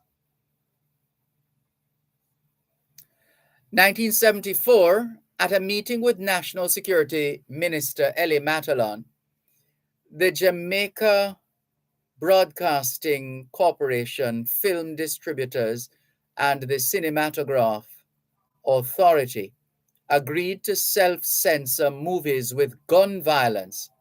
The decision was taken because of a growing consensus among sections of the public that these movies at cinemas and on television are contributing to the increasing number of murders and crimes involving the use of guns. This was 1974, right here in Jamaica, before I was born. JBC's general manager, Dwight Wiley, says the station has been cutting down on films with gun violence, but would now either edit the scenes or not show them at all. That's where we're coming from. How far removed are we from that point? Let's take the break and come back. Knowledge is power. Class is in session. Power 106. At Wellington Dental, they offer cleaning, filling, whitening, and other services for the entire family. The time by Wellington Dental is 4 o'clock.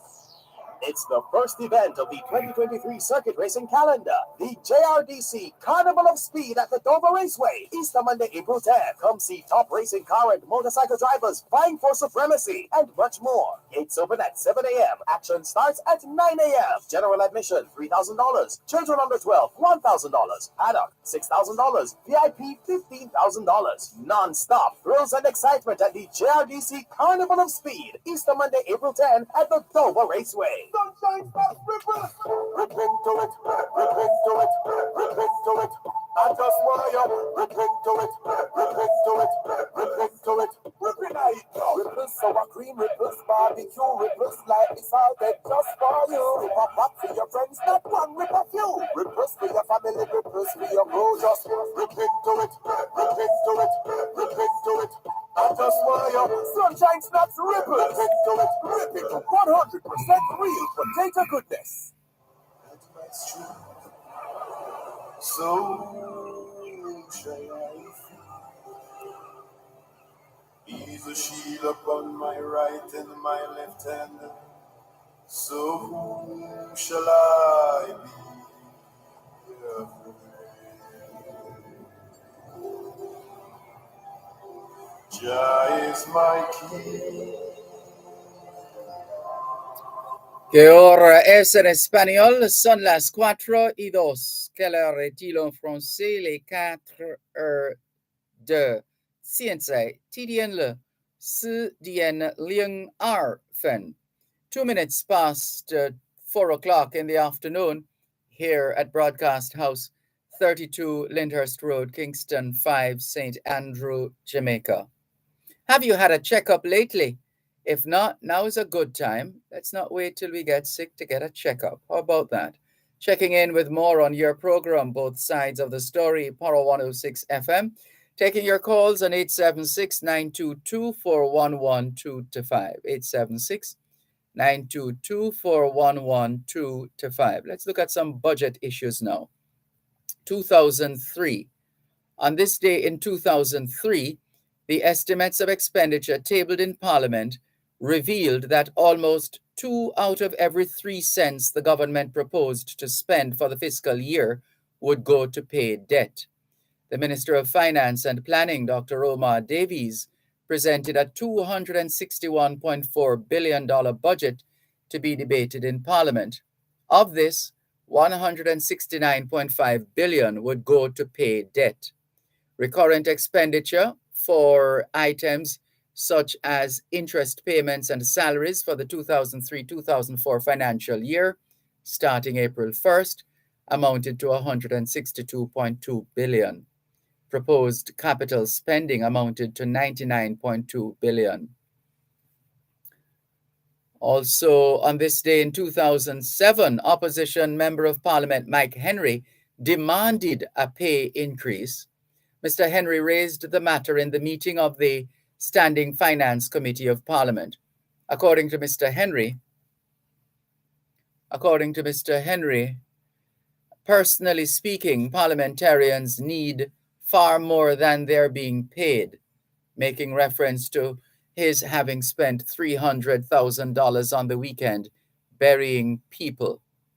At the same time, the last salary increase granted to parliamentarians was on the 1st of April 2002, which moved the Prime Minister's basic pay up to $4,706,244.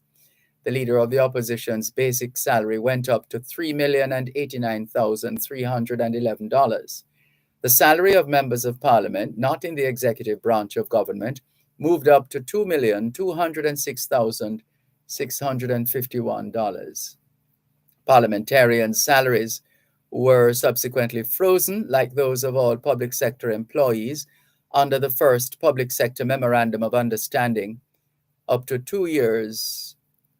Some of this information is outdated in terms of the figures, so we're going to leave that there until these numbers have been updated. On this day in 2010, the Gleaner reported that 417 Jamaicans had been murdered since the start of the year. And the Apple iPad went on sale on this day in 2010.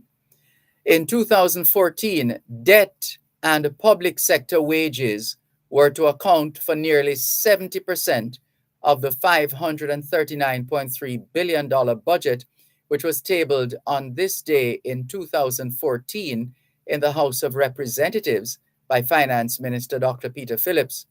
Some $233 billion, or 43 cents out of every dollar in the 2014-2015 estimates of expenditure, was to go towards servicing the debt, while $160 billion had been earmarked for the payment of wages.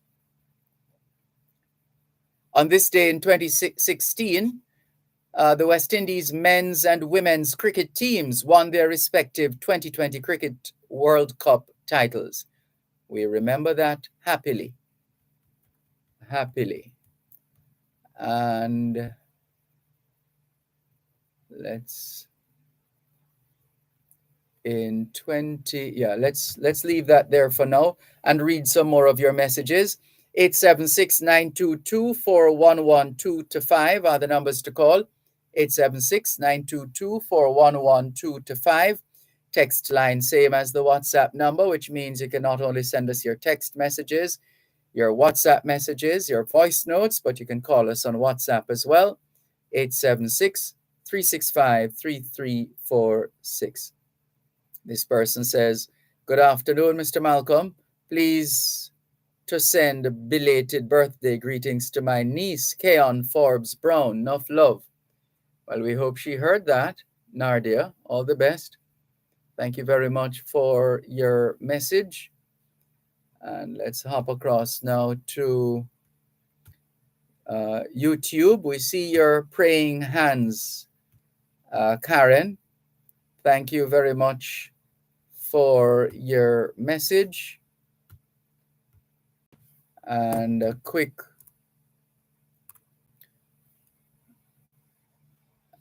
bit of additional information that we wanted to share with you. And this was back in, let's go up the line a bit. It's really the story of Florida, isn't it? Spanish explorer Juan Ponce de Leon landed in Florida on this day in 1513. he had sighted the land the day before, on April 2, near present-day St. Augustine. Juan Ponce de Leon sighted the Florida coast and claimed the territory for the Spanish crown. Although other European navigators may have sighted the Florida peninsula before, Ponce de Leon is credited with the first recorded landing and the first detailed exploration of the Florida coast. The Spanish explorer was searching for the Fountain of Youth, a fabled water source that was said to bring eternal youth. Ponce de Leon named the peninsula he believed to be an island La Florida, because his discovery came during the time of the Easter feast of Pascua, Florida. In fact, Juan Ponce de Leon was thinking more of a flowery Easter. In Spanish, the word Florida means land of flowers, and that's the name it got from Ponce de Leon in 1513. In 1521, he returned to Florida in an effort to establish a Spanish colony on the island. However, hostile Native Americans attacked his expedition soon after landing, and the party retreated to Cuba, where Ponce de Leon died from a mortal wound suffered during the battle. Successful Spanish colonization of the peninsula finally began at St. Augustine in 1565, and in 1819, Florida passed into U.S. control under the terms of the Florida Purchase Treaty between Spain and the United States. So that was 1513. Slavery was abolished in Washington, D.C. in 1862. On this day, 1936, a radio telephone service was inaugurated by which persons in Jamaica were able to speak over the telephone with others in the United States, England, Canada, Mexico, and Cuba. That was a big thing at the time. That was 1936. 1936. Fast forward to today, and quite a bit of advancement has taken place. Quite a bit. All right, let's continue with more here on your program, Both Sides of the Story, Power 106 FM, still streaming live on the Gleaners website, go-jamaica.com. Live on your smart devices all over the world. Taking your calls on 876-922-4112 876 922 4112 Text line, same as the WhatsApp number, which means you can not only send us your text messages, your WhatsApp messages, your voice notes, but you can call us on WhatsApp as well. Let's look at 1979. The Court of Appeal granted a 63-day extension to the 10 Jamaica Defense Force members in which to file records in their appeal against the decision of the Constitutional Court in which they had sought to have their trial quashed. They had applied for a 90-day extension. They're charged with murder and or conspiracy to murder arising out of the Green Bay Military Range in Port Henderson on January 5, 1978. If you've ever heard people talk about the Green Bay massacre, well, this is what it was about. You can Google and get more information on that, because everything is out there these days. Everything. Also, on this day in 1993, P.J. Patterson was sworn in as Jamaica's 6th Prime Minister, sworn in by Governor General Sir Howard Cook at King's House. Mr. Patterson succeeded Michael Manley, who had resigned because of ill health. On this day in 2001, the Information Minister, Maxine Henry Wilson, announced that 40 out of every 1,000 Jamaicans were infected with HIV, the virus that causes AIDS. It was also reported that between 10,000 and 15,000 people in Jamaica were living with the HIV virus. In Jamaica, it was estimated that 32,000 people were living with HIV, and as many as 50% were unaware of their status.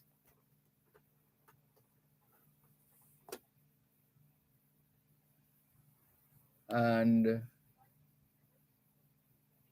let's clear a couple more of these messages before we have to wrap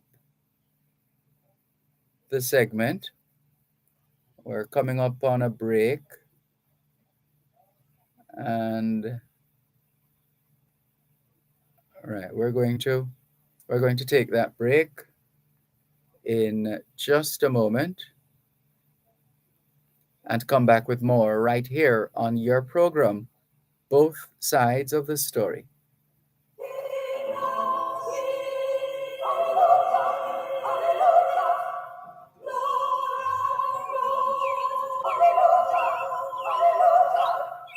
In the beginning was the Word, and the Word was with God. You're listening to Power 106 FM. The time is now 4:15. As part of fulfilling its mandate to professionalize the teaching profession, the Jamaica Teaching Council will host an education conference centered around their mentoring and induction of beginning teachers program this Tuesday, April 4 at the Michael University College in Kingston. The conference will give newly trained teachers the opportunity to meet in one location to share their experiences and provide authentic feedback to inform educational policies. Tune into Power Talk with Simon Crossville from 11 a.m. to 2 p.m. for a broadcast from the event. This broadcast is brought to you by the Jamaica Teaching Council. That's a live broadcast of Power Talk from the Jamaica Teaching Council's Education Conference, Tuesday, April 4, 11 a.m. to 2 p.m., right here on Power 106 FM. He's a shield upon my right and my left hand. So whom shall I be afraid?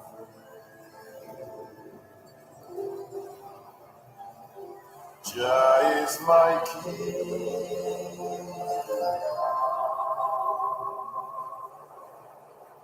Jah is my light and my salvation. Que hora es en español? Son las 4:16. Quelle heure est-il en français? Les 4:16. 现在几点了？4点16分。16 minutes past 4 o'clock in the afternoon here at Broadcast House 32 Lyndhurst Road, Kingston 5, St. Andrew, Jamaica. Delvarine says, good afternoon, Mr. Dervan. We get a lot of rain in Breadnut Walk. Where is Breadnut Walk, please? Delvarine, can you tell us where exactly is Breadnut Walk? We have no idea. There's somebody who, let's see, somebody who is celebrating a birthday today. Let me see if we missed it. It was actually yesterday. Olivia Harris celebrated a birthday yesterday. Happy birthday to you, Olivia. All the very best. Lots of love from your family. And we wish you long life and good health. Happy belated birthday, Olivia, and all the very best. Continuing with more on your program, Both Sides of the Story, Power 106 FM, still streaming live on the Gleaners website, go-jamaica.com, live on your smart devices all over the world. And Delvarine confirms that Breadnut Walk is in St. Elizabeth. It still sounds a little vague. Breadnut Walk is a district, is it, Delvarine? Is it a district? And to tell us it's in St. Elizabeth is not telling us too much. So see if you can place it for us, Delvarine, and bring a greater level of awareness to those listening at home and abroad as far as Jamaican place names are concerned. We're on the lookout for that bit of information. Delvarine, thank you very much for, I see she's typing, so I guess we'll get that information in a little while. Oh, and guess who's celebrating a birthday today? Althea Mackenzie. I hope I got that right. I think I did. Today is the 3rd, isn't it? Yes. I think today is Althea's birthday. Yes, I believe I'm correct. Happy birthday, Althea Mackenzie, our colleague here on Power 106 FM.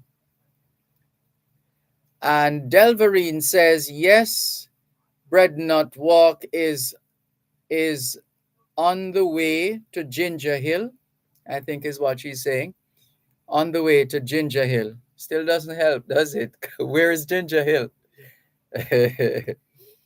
So she told us Bread Not Walk. We asked where. She says St. Elizabeth. We asked where in St. Elizabeth. She says on the way to Ginger Hill. Where is Ginger Hill?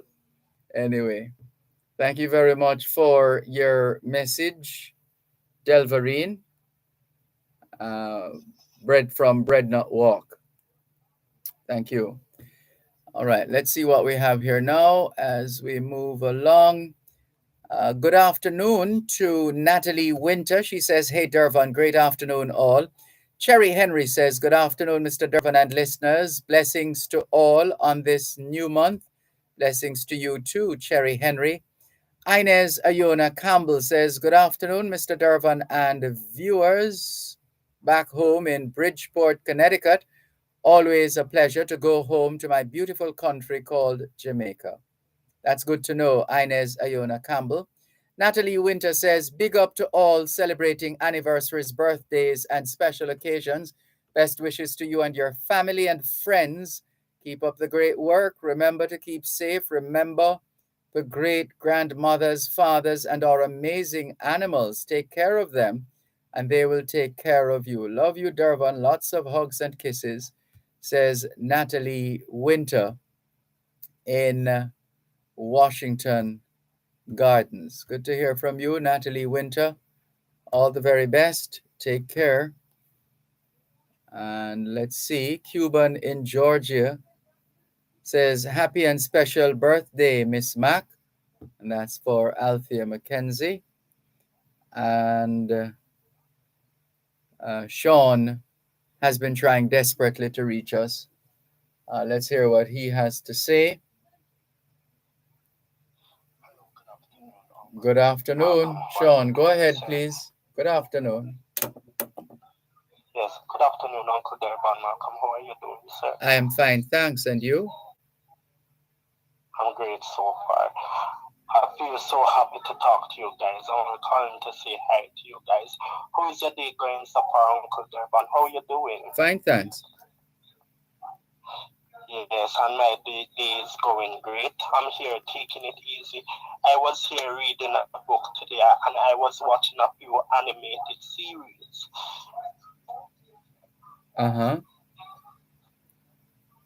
Yeah. Reading, what I like about reading, I love to read because reading is my passion. They always say that when a person reads a book, it will boost their vocabulary. Vocabulary? Yes, that's interesting. One interesting question. What makes you a fan of history? A fan? Of history. Oh, I was inspired by Tony Leng. Tony Leng, the late Tony Leng, used to talk a lot about things that happened in his time and happened in Jamaica as a nation. And so sadly, when he passed, I ramped up my interest in these matters. Also, I used to host Schools Challenge Quiz, and so I read a lot and checked up on the information contained in the questions, and increased my collection of books and reading and all of these things, and fascinated to find out how things came about, how people came about, etc. And we just read and read and keep on reading. Yes. I am also a fan of history. I love to research companies in Jamaica. I love to know when companies were established. I'm really a lover of history. I know when every single company came out in Jamaica. That's good. More power to you. Yes. Yes. I can also tell you things that you don't know. Anything that you don't know, Uncle, I can tell you. If anytime when I don't know a word in the future, I will ask you the meaning of the word. What's the meaning of the word positivity, Uncle? What's that mean? What's the definition of that word? That which is favorable. Favorable, you said. Favorable. Favorable. Favorable. Thank you very much. One more thing I want to say to you before I go. Your program inspired me. Your program changes my life. Thank you for creating such a platform for me to express myself all the time. For me as a brilliant young man. You're welcome. All the best. Thank you. You are a very, very great teacher. Hold on, sir. One of these days when Mr. Leo Gillen is on the Jamaican Diaspora Live Online, I will call in on your show one Saturday morning. Hey, look, Mr. Leo Gillen, you're a good friend. Just know I'm a call at that time. Next time when I talk to your uncle, I will talk about two important issues, okay? Take care. All right. All the best. Bye-bye. This is your program, Both Sides of the Story, Power 106 FM, still streaming live on the Gleaners website, go-jamaica.com, live on your smart devices all over the world. Taking your calls on 876-922-4112-5, 876-922-4112-5. Text line, same as the WhatsApp number, which means you can not only send us your text messages, your WhatsApp messages, your voice notes, but you can call us on WhatsApp as well. 876-365-3346. Mikey Jarrett, we read that message already. So let's look at these WhatsApp messages now. Delvarine says, we passed the Wyeth Falls. It is a district. All right, so she's trying to sharpen up or sharpen the direction to Breadnut Walk. Thank you very much, Delvarine. We have to pass the Wyeth Falls, and it is in fact a district, she says. Breadnut Walk is a district. Good afternoon to the people of Breadnut Walk listening to us here on both sides of the story, Power 106 FM. Here's a message from Beresford. He says, hail, bro. Hail, Brother Dervan. What is the meaning of the old motto? You weren't listening, Beresford. You weren't paying attention in class at all. What happened there?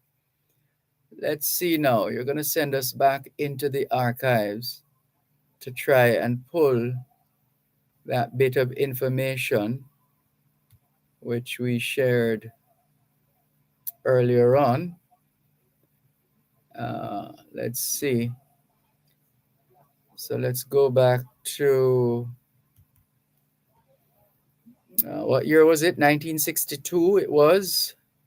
1962.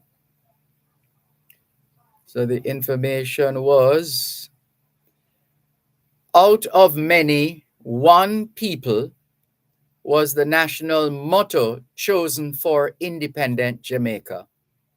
That information disclosed on this day in 1962. Out of many, one people was the national motto chosen for independent Jamaica. In the absence of a session of Parliament, and because of the need to make it public so that souvenirs and publications could promote it in time for the first independence celebrations on August 6, 1962, approval was given to it by Premier Norman Manley and opposition leader Alexander Bustamante, pending formal approval when Parliament next met. The new motto would replace the words Indus, that's Indus, Indus, Uterque, Uterque, Indus Uterque Serviet, Serviet, Uni, UNI. Indus Uterque Serviet Uni. The two Indians shall serve as one. That's the meaning. The two Indians shall serve as one. And that's what was written on the scroll of the Jamaica coat of arms. The coat of arms itself would remain unchanged. The existing coat of arms at the time was granted Jamaica in 1661 under royal warrant and was partially revised in 1957. So that's especially for Beresford, who missed the information earlier on. Yes, the two Indians shall serve as one. Who were the two Indians?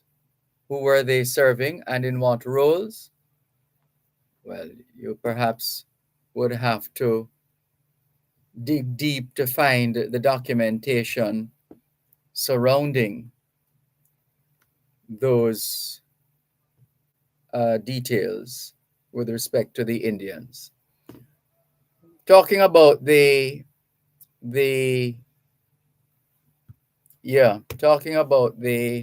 Taínos. One moment, please.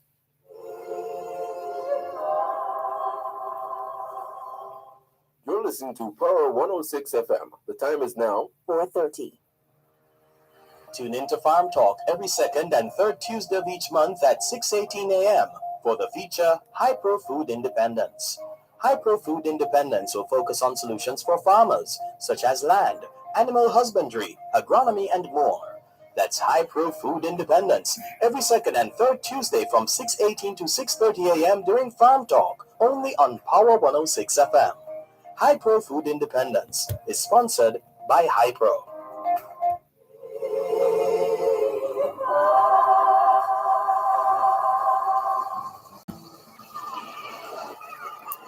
Thanks a lot for staying with us here on your program, Both Sides of the Story. ¿Qué hora es en español?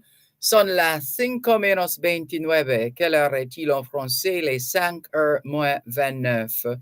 现在地点了5:29分. 29 minutes to 5 o'clock in the afternoon here at Broadcast House, 32 Lyndhurst Road, Kingston 5, St. Andrew, Jamaica.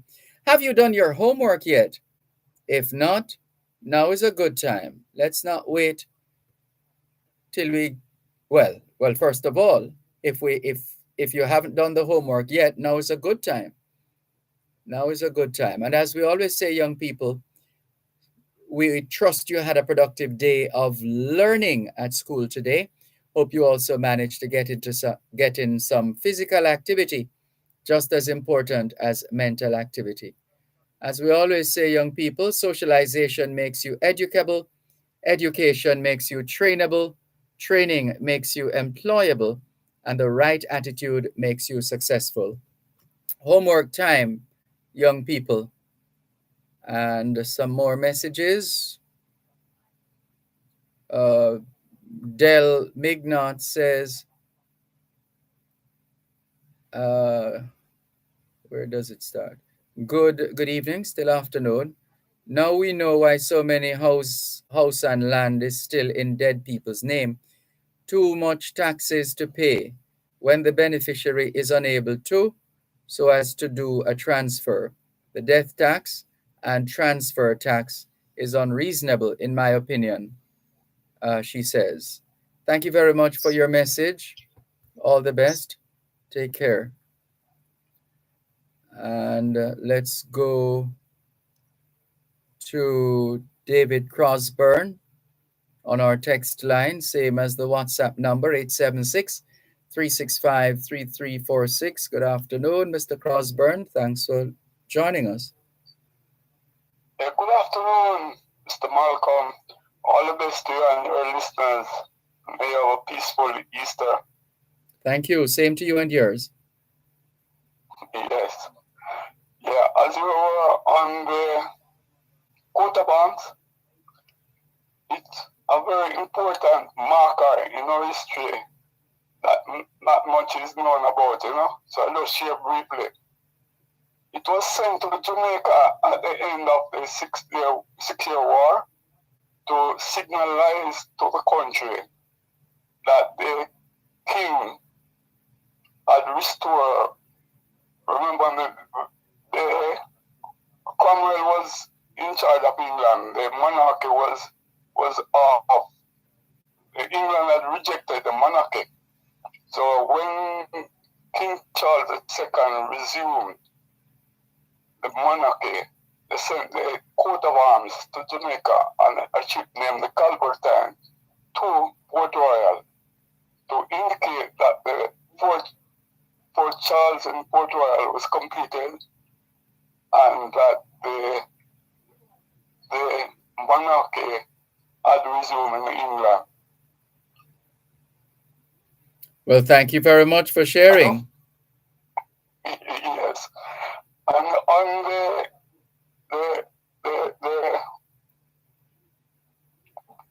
Breadnut Valley, not Breadnut Valley, the other valley that you spoke of, and she said near to in St. Elizabeth.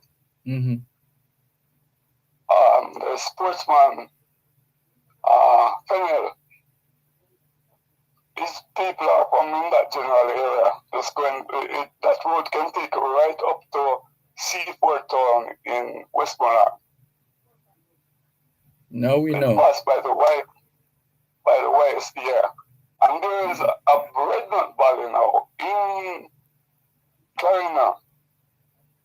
It's near the Breadnut Valley. Yes, I saw that message. Somebody sent us that message that we haven't read as yet. The person made reference, right? Jeremy, Jermy, says Breadnut Valley is close to Magotty, St. Elizabeth.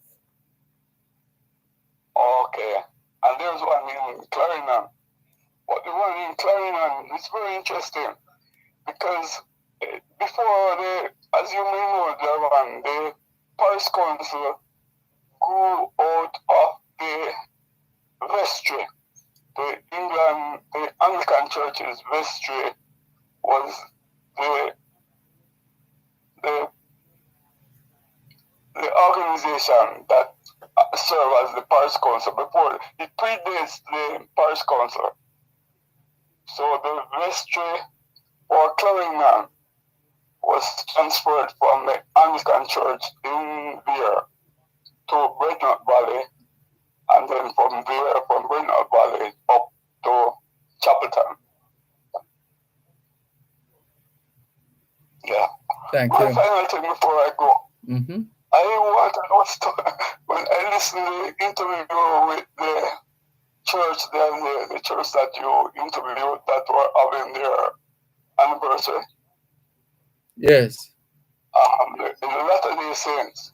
Yes, the Church of Jesus Christ of Latter-day Saints. Yeah, I want us to take up a matter, but I didn't sure how to frame it, because I did not want really to for any awkwardness.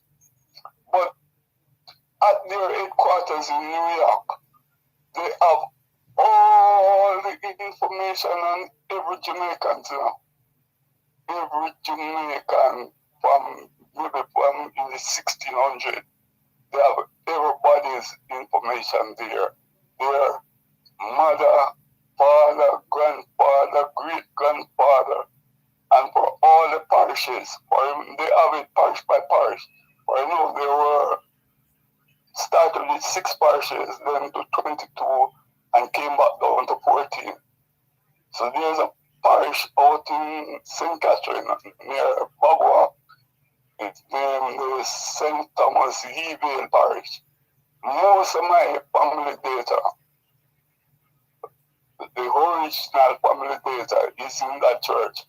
And they have that up in New York. That's where my sister got the data from at the Church of the Latter-day Saints. So I'm saying, if they're willing to give us back some of that data, or give us back that data in their format, that we could use it in our tree planting program, and to our interactive, rather than just plant the tree, as the Prime Minister said, we could make them interactive. Since he says each tree will represent a Jamaican, let us take it to the next level and make it interactive. That's my thinking. Okay, well, let's see who will take up that mantle. Indeed. But they have that information there. I don't know. I feel offended when my sister got the data particular about my mother, because these things, it's deeper than face value, because there are things that, based on the structure of the Jamaican family, it can cause hurt and it can cause happiness. So it's a very delicate matter that I don't know how they get it, but they come and they lift it from us here and take it to New York, have it there, and I'm not sure how it's been dealt with. Anyway, all the very best for the Easter to you and your listeners, and be very good. Thank you. Same to you and yours. Yes, bye. Bye-bye. Take care. This is your program, Both Sides of the Story, Power 106 FM, still streaming live on the Gleaners website, go-jamaica.com, live on your smart devices all over the world. Still taking your calls on 876-922-4112-5. And let's continue. And right, here is one from Nelly. She says, "Good afternoon, Mr. Malcolm. It's been a while since I have not said hello." Well, it's good of you to say hello this afternoon, Nelly. Thank you very much. This one says, "Good afternoon, Dervan. I was traveling in a taxi in Ocho Rios. The radio station was on Power 106. I told him it was a good station, and he agreed. I remember a program you did with immersing children of members of the diaspora in the Jamaican culture. Keep on educating us. Donald Jones, Golden Grove, St. Anne." Thank you very much, Donald Jones, for your message on our WhatsApp number, 876-365-3346. 876-365-3346. I think you're referring to the Birthright program. The Birthright program. Grace Kennedy Foundation. The Birthright program. I think that's what you're referencing. Thank you very much, Donald Jones, Golden Grove, St. Anne. Good to have you on board. Appreciate your input. Let's go through some of the other messages. Thank you, sir. Love you all. Thank you, says Natalie Winter. Looks like she is retiring to bed at this time. And Violet White says, "Good afternoon, Dervan." To you too, Violet White. And Natalie Winter says, "Best wishes for you, Dervan, for the Easter holidays. Remember the bun and cheese and the fried fish for me. Big up all." All right, Natalie Winter, thank you very much. And all the very best.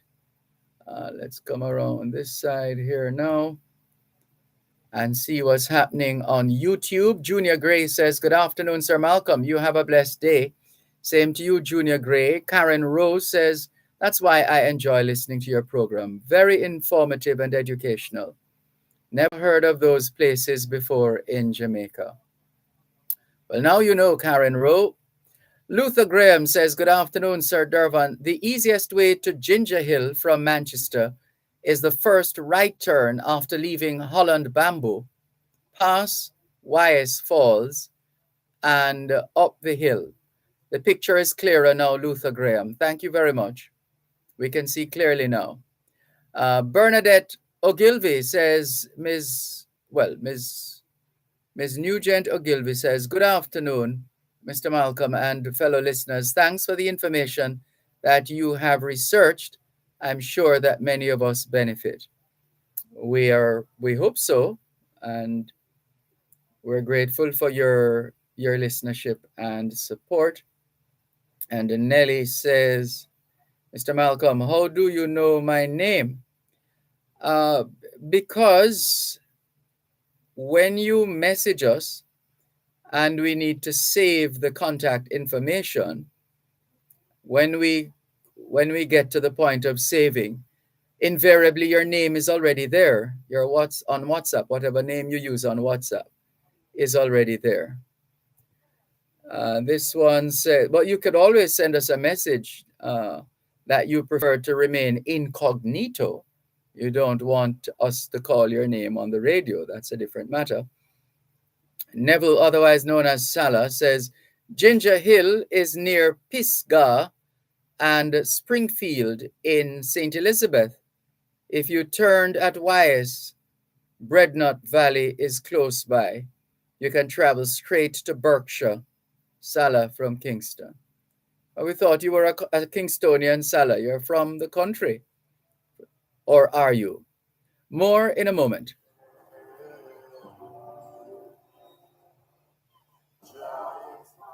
You're listening to Power 106 FM. The time is now 4:45. As part of fulfilling its mandate to professionalize the teaching profession, the Jamaica Teaching Council will host an education conference centered around their mentoring and induction of beginning teachers program this Tuesday, April 4 at the Michael University College in Kingston. The conference will give newly trained teachers the opportunity to meet in one location to share their experiences and provide authentic feedback to inform educational policies. Tune into Power Talk with Simon Crosskill from 11 a.m. to 2 p.m. for a broadcast from the event.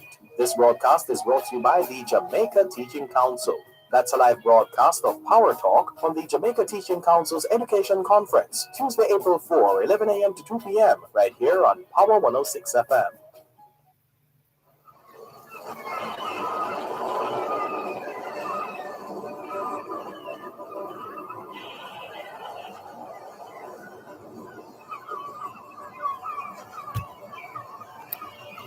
Que hora es en español? Son las 5:14. Quelle heure est-il en français? Les 5:14. 现在地点了5点加14分. 14 minutes to 5 o'clock in the afternoon here at Broadcast House, 32 Lyndhurst Road, Kingston 5, St. Andrew, Jamaica. Do you know where your children are? Are they where they're supposed to be? Doing what they're supposed to be doing? It's a good time to check up on the children. A good time for us to continue with more on your program, Both Sides of the Story. Power 106 FM, still streaming live on the Gleaners website, go-jamaica.com. Ricardo in Glengoff, St. Catherine is shouting out everybody as usual. Good afternoon, Ricardo. Thank you for your messages and all the very best. Keep them coming here on Both Sides of the Story, Power 106 FM. And text line, same as the WhatsApp number, 876-365-3346. Good afternoon to our friends at Team Jamaica Bickle, continuing to play their part in supporting our athletes, and indeed, not just our athletes in Jamaica, but in the entire region. And we want to say welcome home to the members of the diaspora who make up Team Jamaica Bickle, who are here, who have been here. They've been attending champs. They've been supporting other on-the-ground initiatives, and the launch, Team Jamaica Bickle's Pen Relays launch actually takes place this evening, and it's just a reminder of the usual series that follows champs in terms of moving on to the pen relays, and in some instances moving on to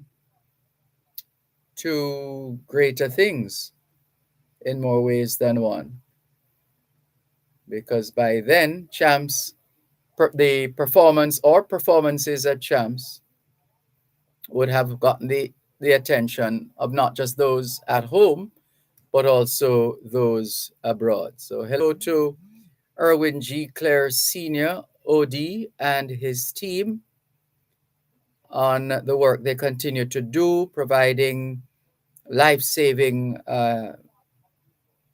machines as well, the AEDs, and also supporting the institutions, not just here in Jamaica, as we said, but across the region. And you might want to stand by as well for a couple of those fundraisers, the Labor of Love fundraiser coming up. So those of you in the diaspora listening in, we encourage your support for these events. After all, the performance of our athletes provide for so many of us a sense of pride and dignity. And the least we can do is to support their efforts at achieving even a greater level of excellence than they have already achieved. Beresford says, Brother Dervan, my concern is that we might be embracing or accepting symbols and slogans that might have sinister meanings and might be degrading and disrespectful to other groups of people and even to ourselves. Our governors general have been wearing one such insignia since 1962. I get the point that you're making. But I am yet to hear of any form of fear, concern, trepidation with respect to going behind and beyond the symbols as to the meanings they convey, etc. By all means, feel free so to explore, Beresford. But as of now, and we'd like to think we've done a fair amount of reading on these matters, but we can't ever recall any angst or disquiet with respect to the coat of arms, whether in its current form or in its original form or otherwise, wording and all, wording and images. But if you find anything, Beresford, please share. If you find any information, please share, and let's pursue further. Who is this now? I am. Who sent this message? It looks like Ras Astor Black. I am in full support of what the minister has said here. Whatever he tells people and get them to visit Jamaica is for the betterment of all of us, because believe it or not, there are other places in this world that people can go to rather than come to Jamaica. Law and order must be upheld to preserve a better future for our nation. Thanks for your perspective, Ras Astor Black. Here's another one. Neville, otherwise known as Salah, says, no, Dervan, I'm a countryman all the way from Westmoreland, my brother. I traveled through Newmarket But if I had to travel because of disasters like when Newmarket flooded out, water comes down in Newmarket several times, says Salah. We have waded through some of those waters in in terms of our work on the road, doing outside broadcasts and coming from parts like Newmarket and experiencing wading in the water. Let's see. All right, I think we're going to leave it here for now. Can we thank you once again for the privilege of serving you on yet another edition of your program, Both Sides of the Story, for today, Monday, the 3rd of April, 2023. The moving finger writes, and having writ moves on, nor all your piety nor wit shall lure it back to cancel half a line, nor all your tears wash out a word of it. All things being well, both sides of the story returns tomorrow afternoon, 2 to 5. Till then, this is Dervan Malcolm reminding all of us that every day is an opportunity to do better than yesterday. Take care. He's a shield upon my right and my left hand. So whom shall I be afraid? Jah is my king.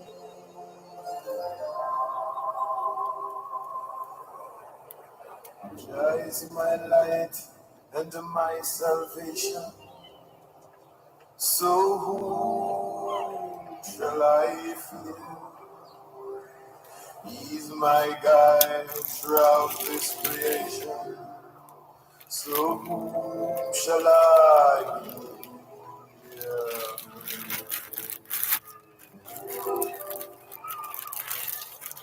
Jah is my king.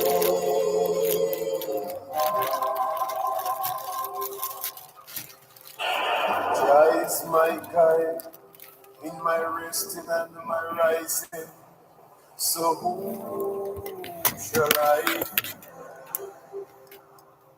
He's my guide when I step out in the forward. So whom shall I be afraid? Jah is my king.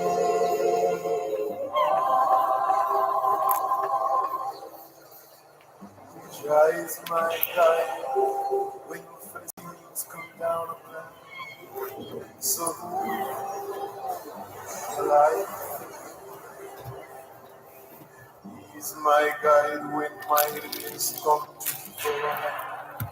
So whom shall I be afraid? Jah is my king.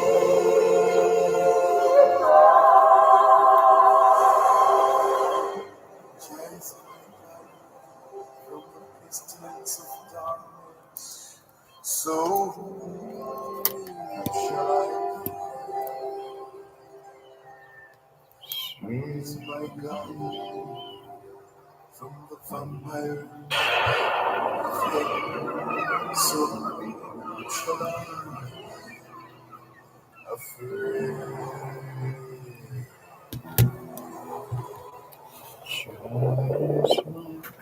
Jah is my king.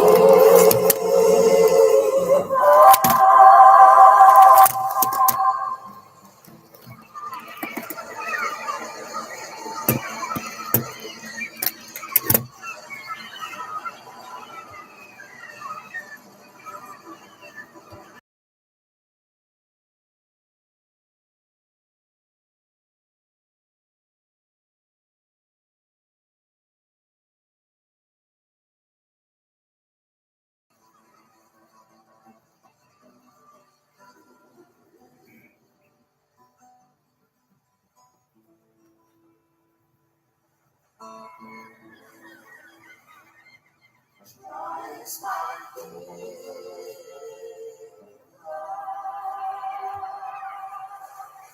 is my health and my strength. So whom shall I fear?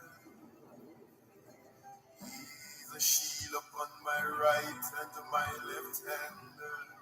So whom shall I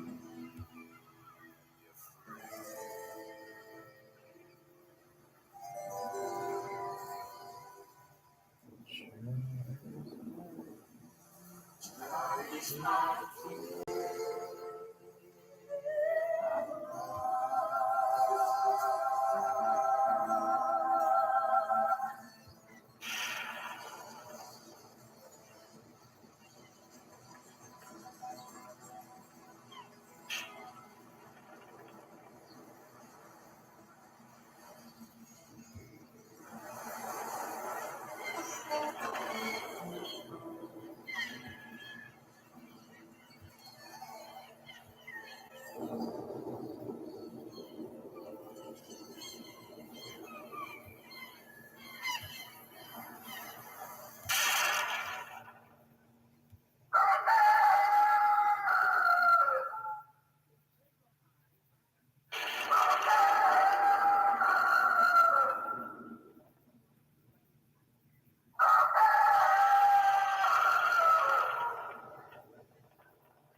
Bye.